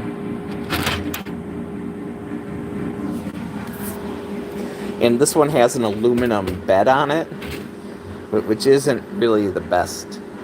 Yeah. So yeah, that's my little CO2. I mean, it does a good job. You're stuck to, 1/4 inch material, or 6mm, depending where you're at. It can cut that in a single pass. Oh, that is pretty. I grimace at that. Right. That's pretty. Yep. And this is Cordell, right? Yeah. That's pretty. So you got 5 pounds of this, and then we got a bump of the other fiber. And I got it all in one box. Oh, really? Sure did. What did the fiber weigh? I don't remember actually. All right, so we got 5 pounds of this stuff, and then 29.5. 29 point whatever, 29 pounds of this stuff. So this is a bump. So we'll take this bump, we'll braid it into smaller sections, and this stuff is good for beginner spinners. So we really don't sell a lot of fiber. It's not really what we want to do. But maybe in the future, maybe we'll have a whole wall of fiber. I don't know. So yeah, the bump is kind of made for commercial machinery. This is the stuff that would be, in the big factories. We're gonna have a collection. Oh, we got a cozy. One too. We got an R.H. Lindsay wool cozy. It's around. So now we have 2. So Putting her hands on her hips. yay. You can just feel that. And a business card. It's awesome. Describe it, but There we go. she's there. I'm here. Don't worry about it. And I asked They don't have their location though. where I No? No, they got the phone number. Apparently, they've been around for 90 years, so they don't need to tell you that they're in Massachusetts, Yeah. because the spirit of Massachusetts is the spirit of America. Since we're here, we'll peek outside.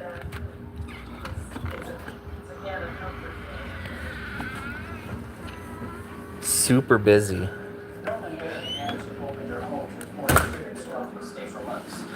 All right.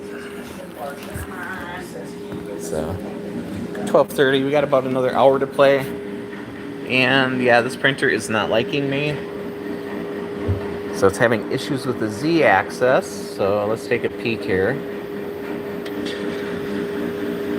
So we'll raise the heat bed up.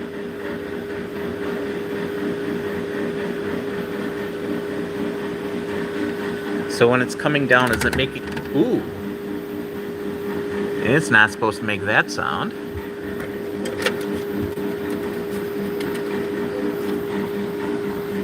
So we'll clean this stuff up. There was a little piece in the back that might have been an issue. And that cleared.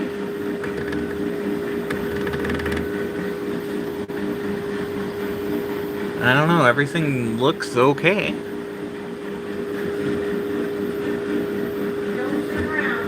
Don't turn around. Oh.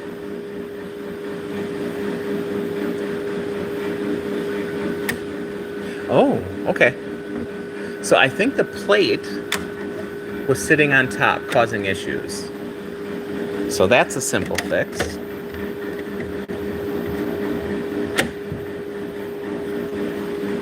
All right, we'll try it again.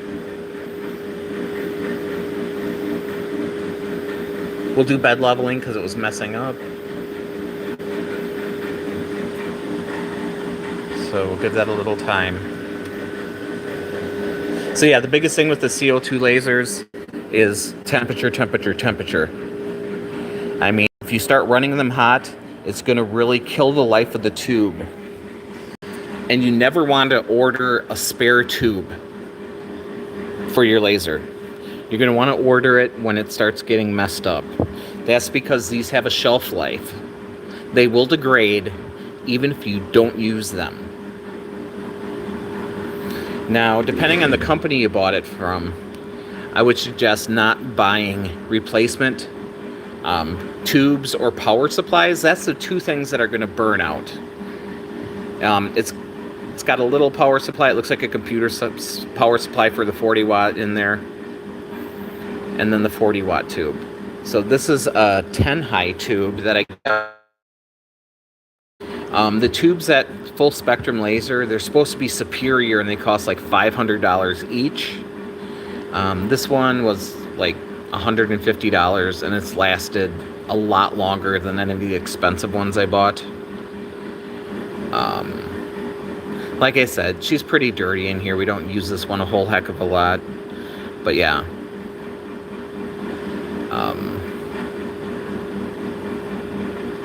You know, if it's more of... there's some out there that have the tube on the gantry. So... makes it much easier for it to stay in focus. Because this one you have all this travel. So it's got to go down here, go down here, and then come down here. Where if that's on here, it's always... it's the only difference is from the left to the right. The up and down doesn't matter. So like the Glowforge was like that, where they mounted it on there, which makes it... I think the Glowforge you can't even adjust it. It's just... it mounts, it's there. So... and getting it to be all lined up can be a big pain in the tuchus. Most of them will have, you know, the ability to send a little, just a little spurt out. It doesn't have a lot of wattage. So you take thermal, like paper. So you just get some little thermal labels and then lay them across and then, you know, send it out and see where it's hitting. And then adjust, adjust, adjust, go to the next one, adjust, adjust, adjust. It could be painstaking, but once you get it, as long as nothing bad happens, it should be good. So there's that little CO2. Now, I've gone to, I'm basically doing a lot of marking. So I am using diodes. So this is the same wattage. And this is a diode laser, so the whole laser is right here. There's no tube or anything. So you don't have to worry about aligning it. It's already aligned. You have to do the focus up and down.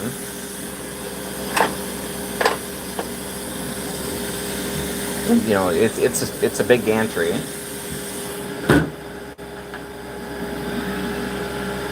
So yeah, so that green color blocks the laser.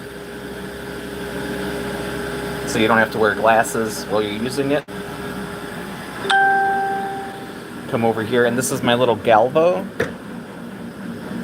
So I use this to do a lot of decoration. I don't cut with this because unlike the Galvo laser, the Galvo has one lens there. So the further you get away from the center, it starts cutting at an angle. So pretend this is a laser beam. In the middle, it's straight up and down, but the further you get out, the more of an angle it starts cutting at. So I primarily use this for marking, not for cutting.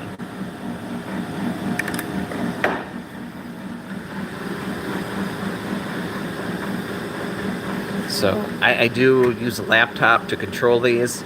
Now, these are X-Tool machines, so I could run both machines off this one computer, but I would rather just have a laptop for that one, a laptop for that one, and I also have a little old laptop for that one. So for me, it's just a confusion thing. So we got our fibers, so me and Vicky can both go to get the oil changed today. I love it when a plan comes together.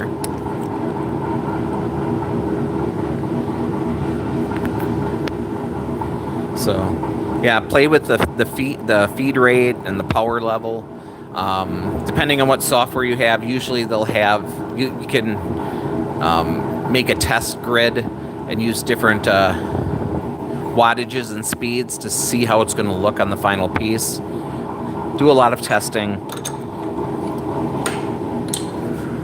before you throw in something good.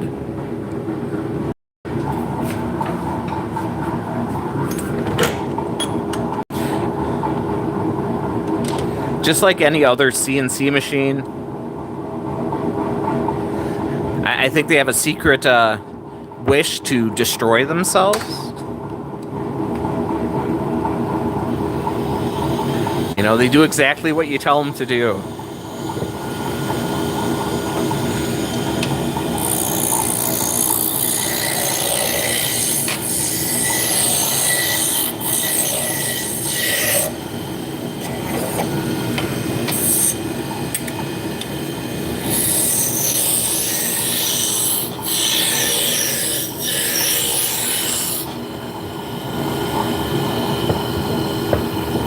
Do not ever, ever, ever, ever, ever, ever, ever, ever cut anything with vinyl in.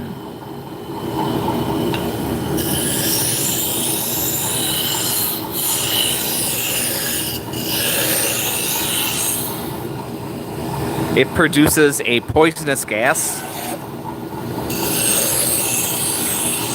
and it will cover all your, anything it touches in your laser is going to get coated in that garbage, and it's very destructive. So all right, have a great day. And sometimes there's vinyl, like artificial leather, it has vinyl in it, so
Oh, the nice thing about the diode lathe, actively cool them with water.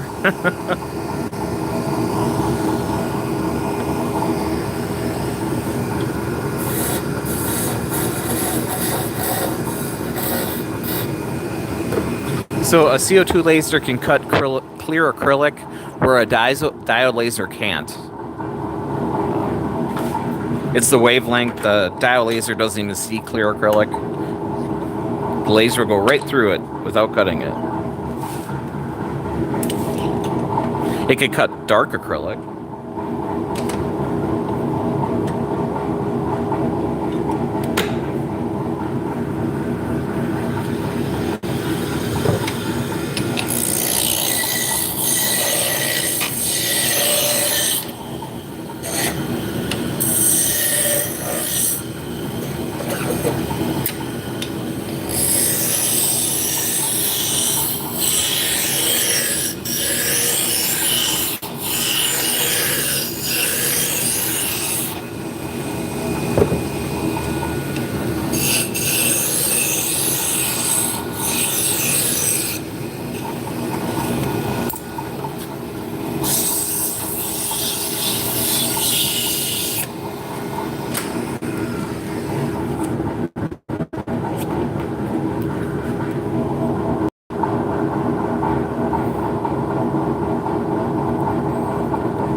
All right, let's go back and check on everything. I'm sorry, guys. I know it looks like I strapped a camera to a monkey, but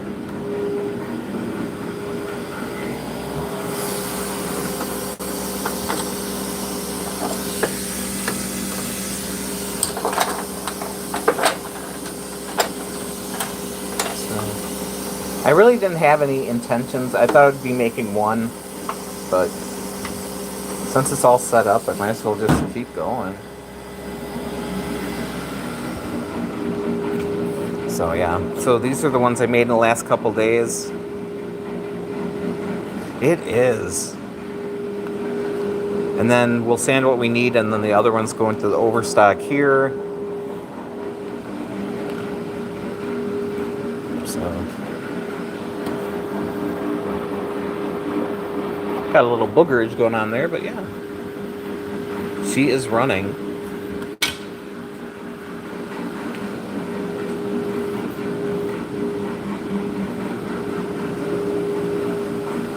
But, you know, it's kind of different because I'm not pressed to, you know, get stuff done for, you know, a show in 2 weeks. So, just kind of, you know, working at my own pace. Actually, let's go on the scroll saw. How does that sound? Seems like a good day to do that. Good time. So, it is going to be a high of 79 degrees today. So I have the back doors open. They tend to be cooler. There's no heating out there. So I'm going to let that kind of normalize. Right now it's 75 degrees. And in here it is 69 degrees.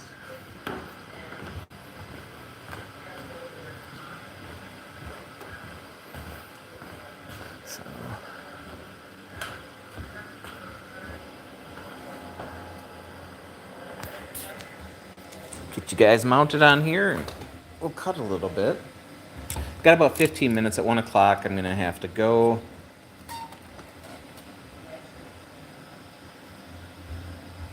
Stick some food in my mouth before go sit around the mechanic. So this is yellow heart. There's a lot of different heartwoods. I also have purple heart here. There's also red heart. So it's just the heartwood is this color. You know, the sapwood tends to be white. Same thing with ebony.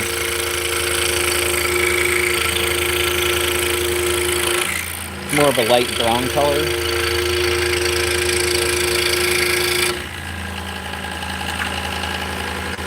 So my mill sells some ebony that has heartwood and sapwood. They call it black and tan.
Sorry.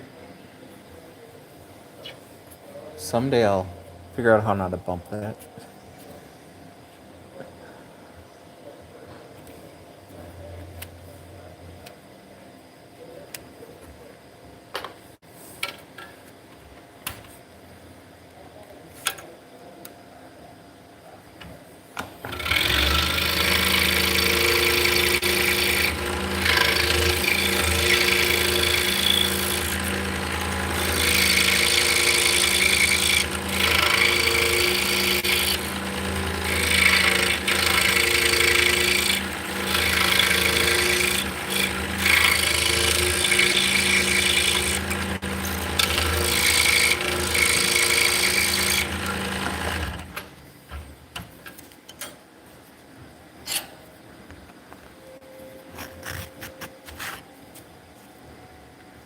Yeah, we decided that we are going to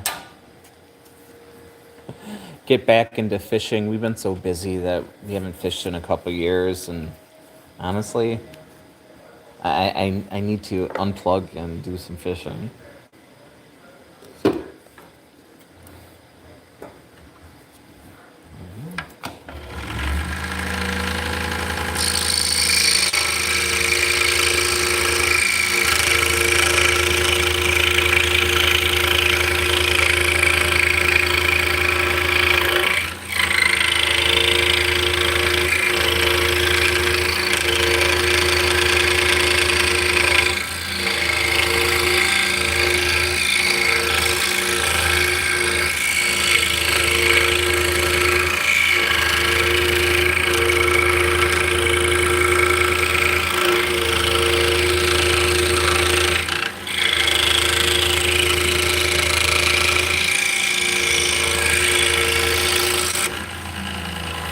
So we do not have a boat, so we fish off the shore, and I really like fishing for panfish.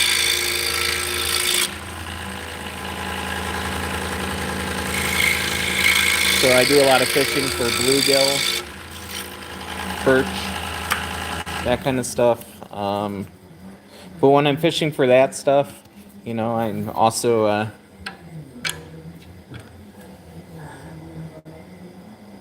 we'll catch a bass on occasion, or a walleye, some pike, because they're eating the fish that I'm fishing for. So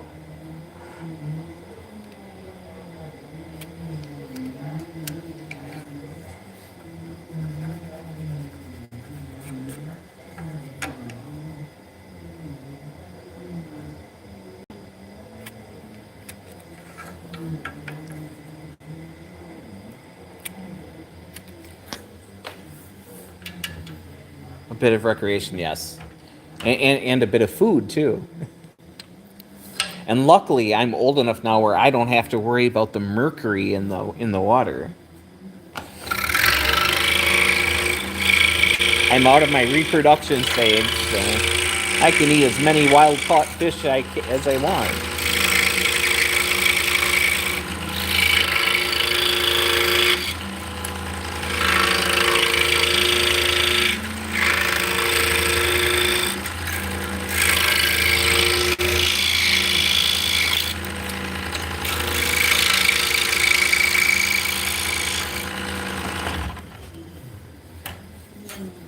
And the sad part is my favorite place to go fish is about an hour's drive away. I'm about a half a mile away from like one of the largest lakes in the state. But shore fishing sucks. So if you got a boat, you can do good. So I'll drive to a little lake in the middle of nowhere.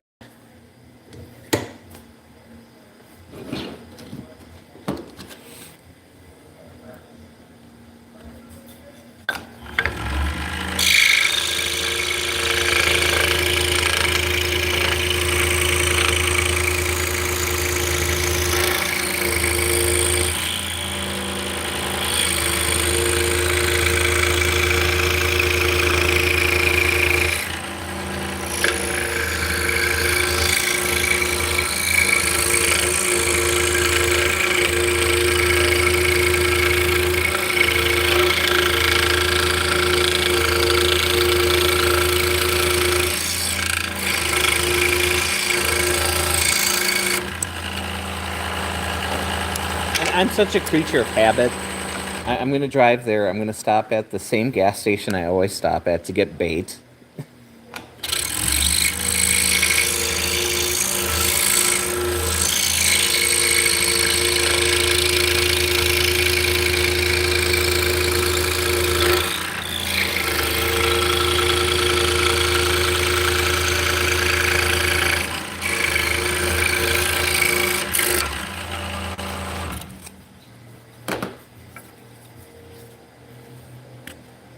You know, I could get bait locally before I left, but no, I go buy it there.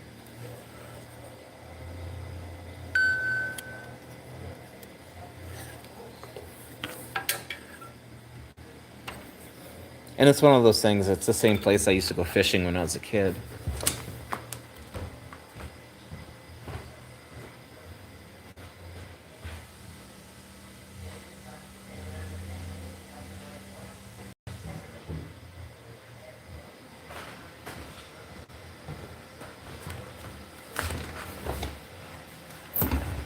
I do not fly fish. My kid does. I do not.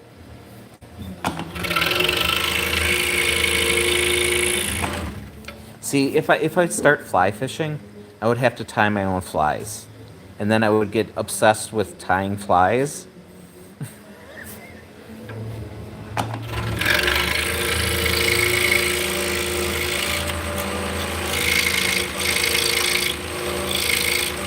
I mean, trout is delicious, don't get me wrong.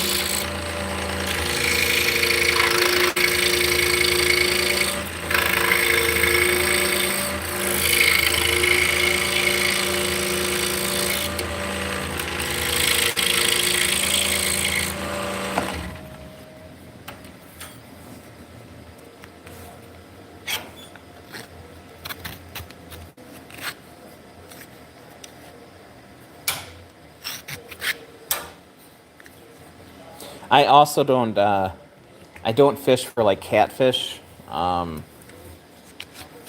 It's just not my thing.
You know, I got a lot of respect for guys that make lures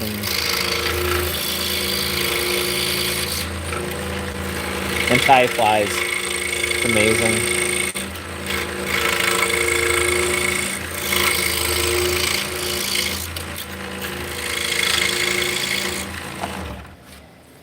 So I live really close to a big lake that has sturgeon in it. And in the winter, there's a sturgeon spearing season. So, you know, you go to any of the local taverns, and there's always people that are selling the really big, not really lures. I guess it would be a lure. You know, the neutral buoyancy things that you put in the water and then you spear the fish. So there's money in that too. It's just, yeah. I can only have one obsession at a time. Hello, Antonio. How's it going, my friend? Welcome in.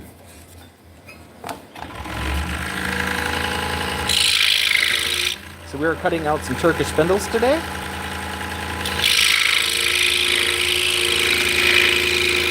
This is Purple Heart, although it looks like blue masking tape.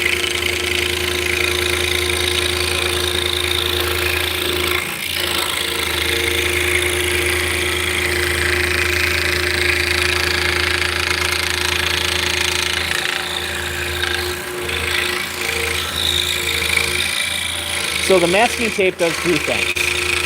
It gives me the ability to glue on the pattern and be able to take the pattern off without any residual glue on it. And it also helps lubricate the blade.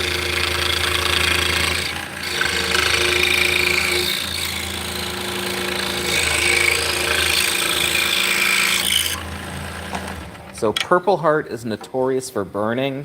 So I stopped for a second, and that's the burn that I put in there. But I'm getting a decent looking cut off this. I'm using a number 7 Olsen precision ground tooth blade. These are a double skip tooth blade. They're very aggressive. And as long as I keep moving, they don't burn the wood.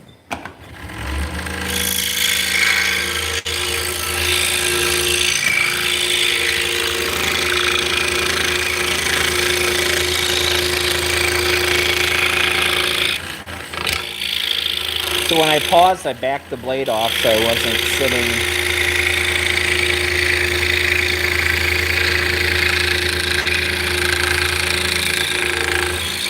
Where it was cutting.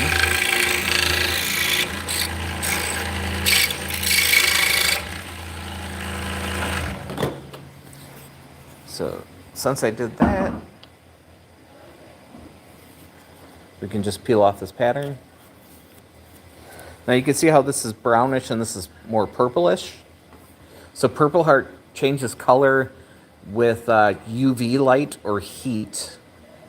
So just sitting, you don't want to store this sitting on a windowsill or on top of a radiator. You don't have to keep it hidden away, but you want to keep it out of direct sunlight. Otherwise, over time, it's going to turn black.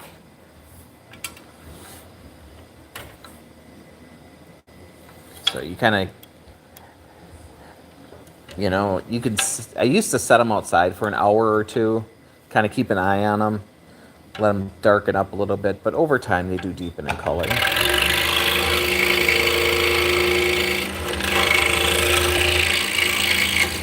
Some people bake them.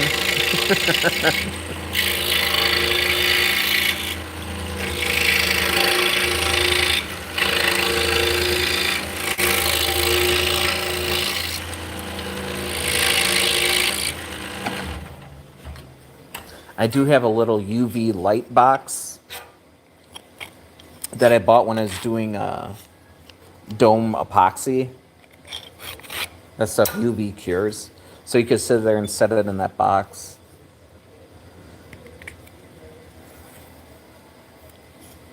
There we go. So this stuff hasn't really seen the light of day in a long time, so it's going to get deeper than that.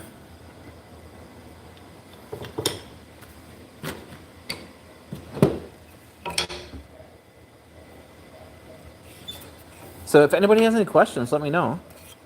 As long as it's not about religion or or politics.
Not a problem. A midnight snack 2 hours late. I totally understand that.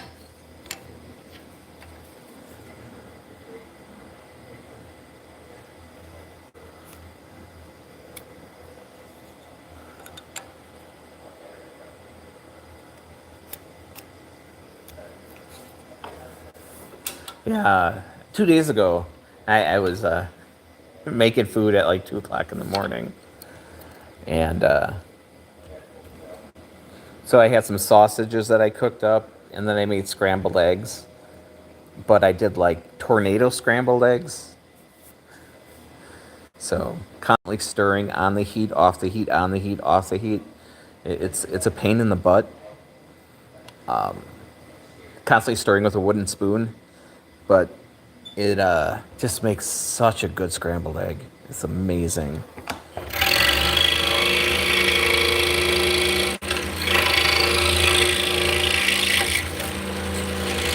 I guess the tornado ones would be with chopsticks, but yeah, wooden spoon. It's a French technique. Regardless, makes good scrambled eggs.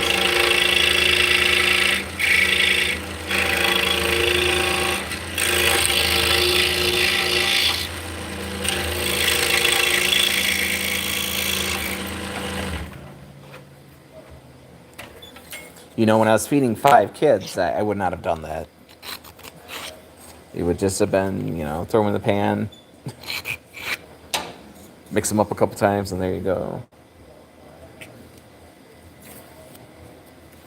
That was like, I think the hardest thing was, as far as cooking goes, I went from having, 5 kids running around to just me and the girlfriend.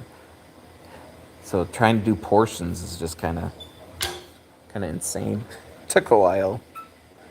Hey, that sounds delicious.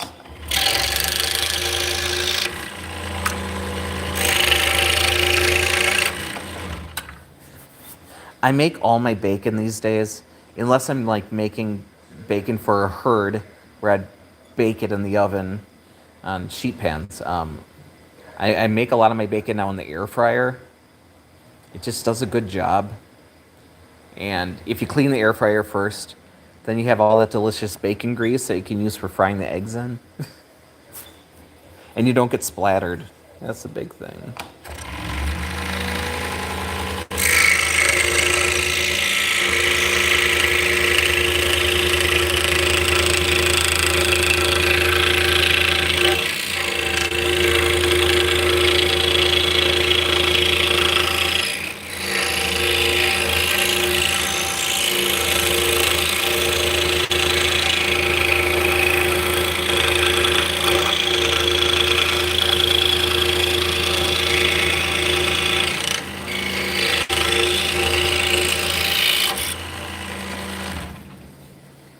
So last night for dinner, I made a struggle meal. I made chipped beef, also known as shit on shingles in the military. So it's basically you make a roux and you put, I use budding beef in there. You can use dried beef as well. You could use eggs, you know, tuna if you want to, but I like the beef. And then serve it over toast points.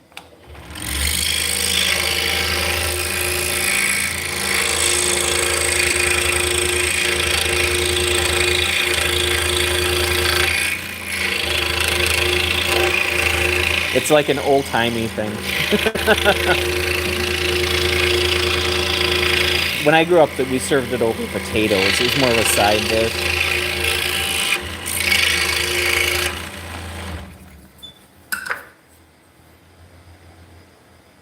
That's the way to do it. Bacon grease is the best part.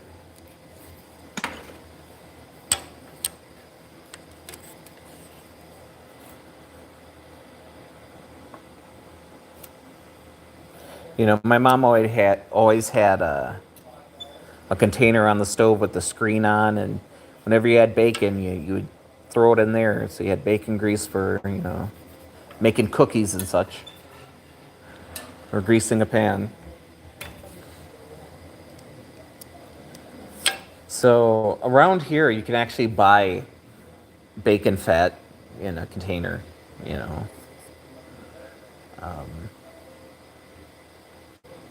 I'm currently working through some duck fat, which I love, but the girlfriend doesn't like it.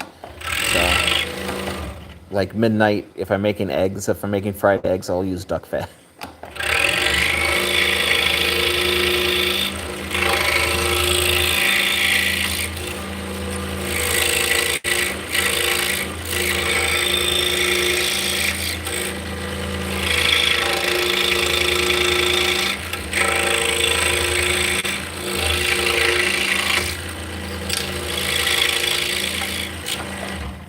So for dinner tonight, we're going vegetarian. I am going to be cooking up some tofu, baby portobello mushrooms, and then some onion. We're going to serve that over rice. And then I'm also going to fry up some green beans in olive oil. No. A little bit of olive oil, but yes. But I'm going to be putting them in soy sauce and some coarse sea salt. It's going to be yummy.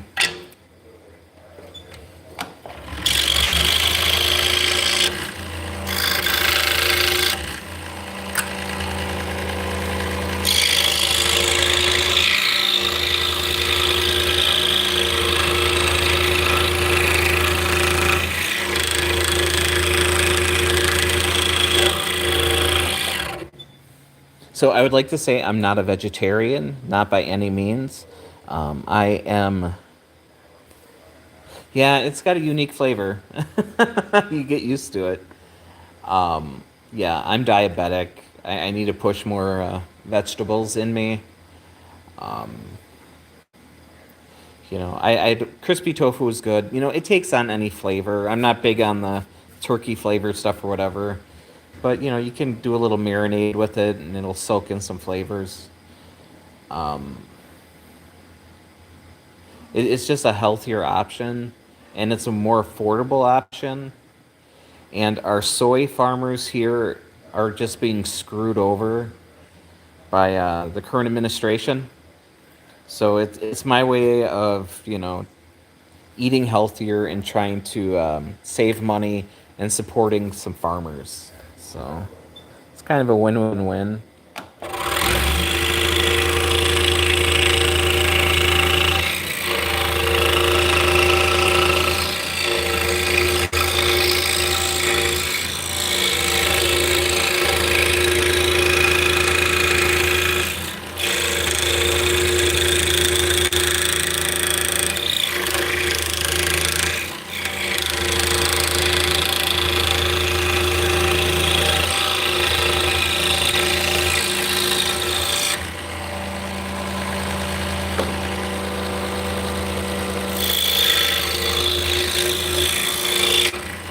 So I usually get the firm tofu, and then I'll open it up, I'll drain it, I'll wrap it in a kitchen towel, put some weight on top of it to kind of get most of the moisture out. So it gets rid of a lot of the texture, the squishy, marshmallowy texture. It gets rid of that.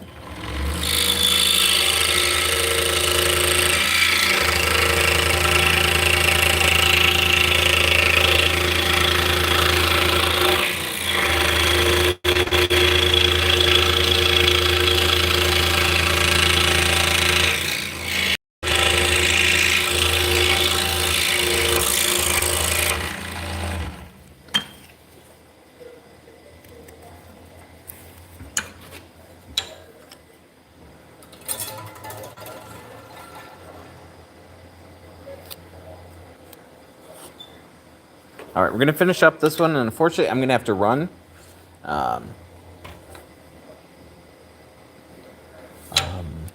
You know, I think I'm taking the weekend off. I might live stream a little bit on Monday. But yeah.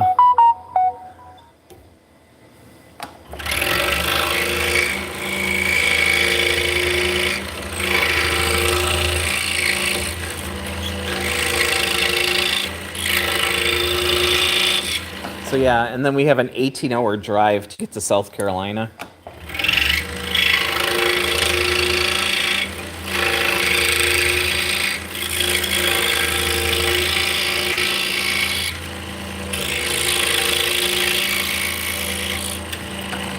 But it'll be a nicer trip because we're not going to a show, so it's not like we have to hurry up and then you know, go set up a show and work all weekend. It's gonna be get down there, spend some time with Vicky's family, spread her dad's ashes, and then get back up here and get back to work.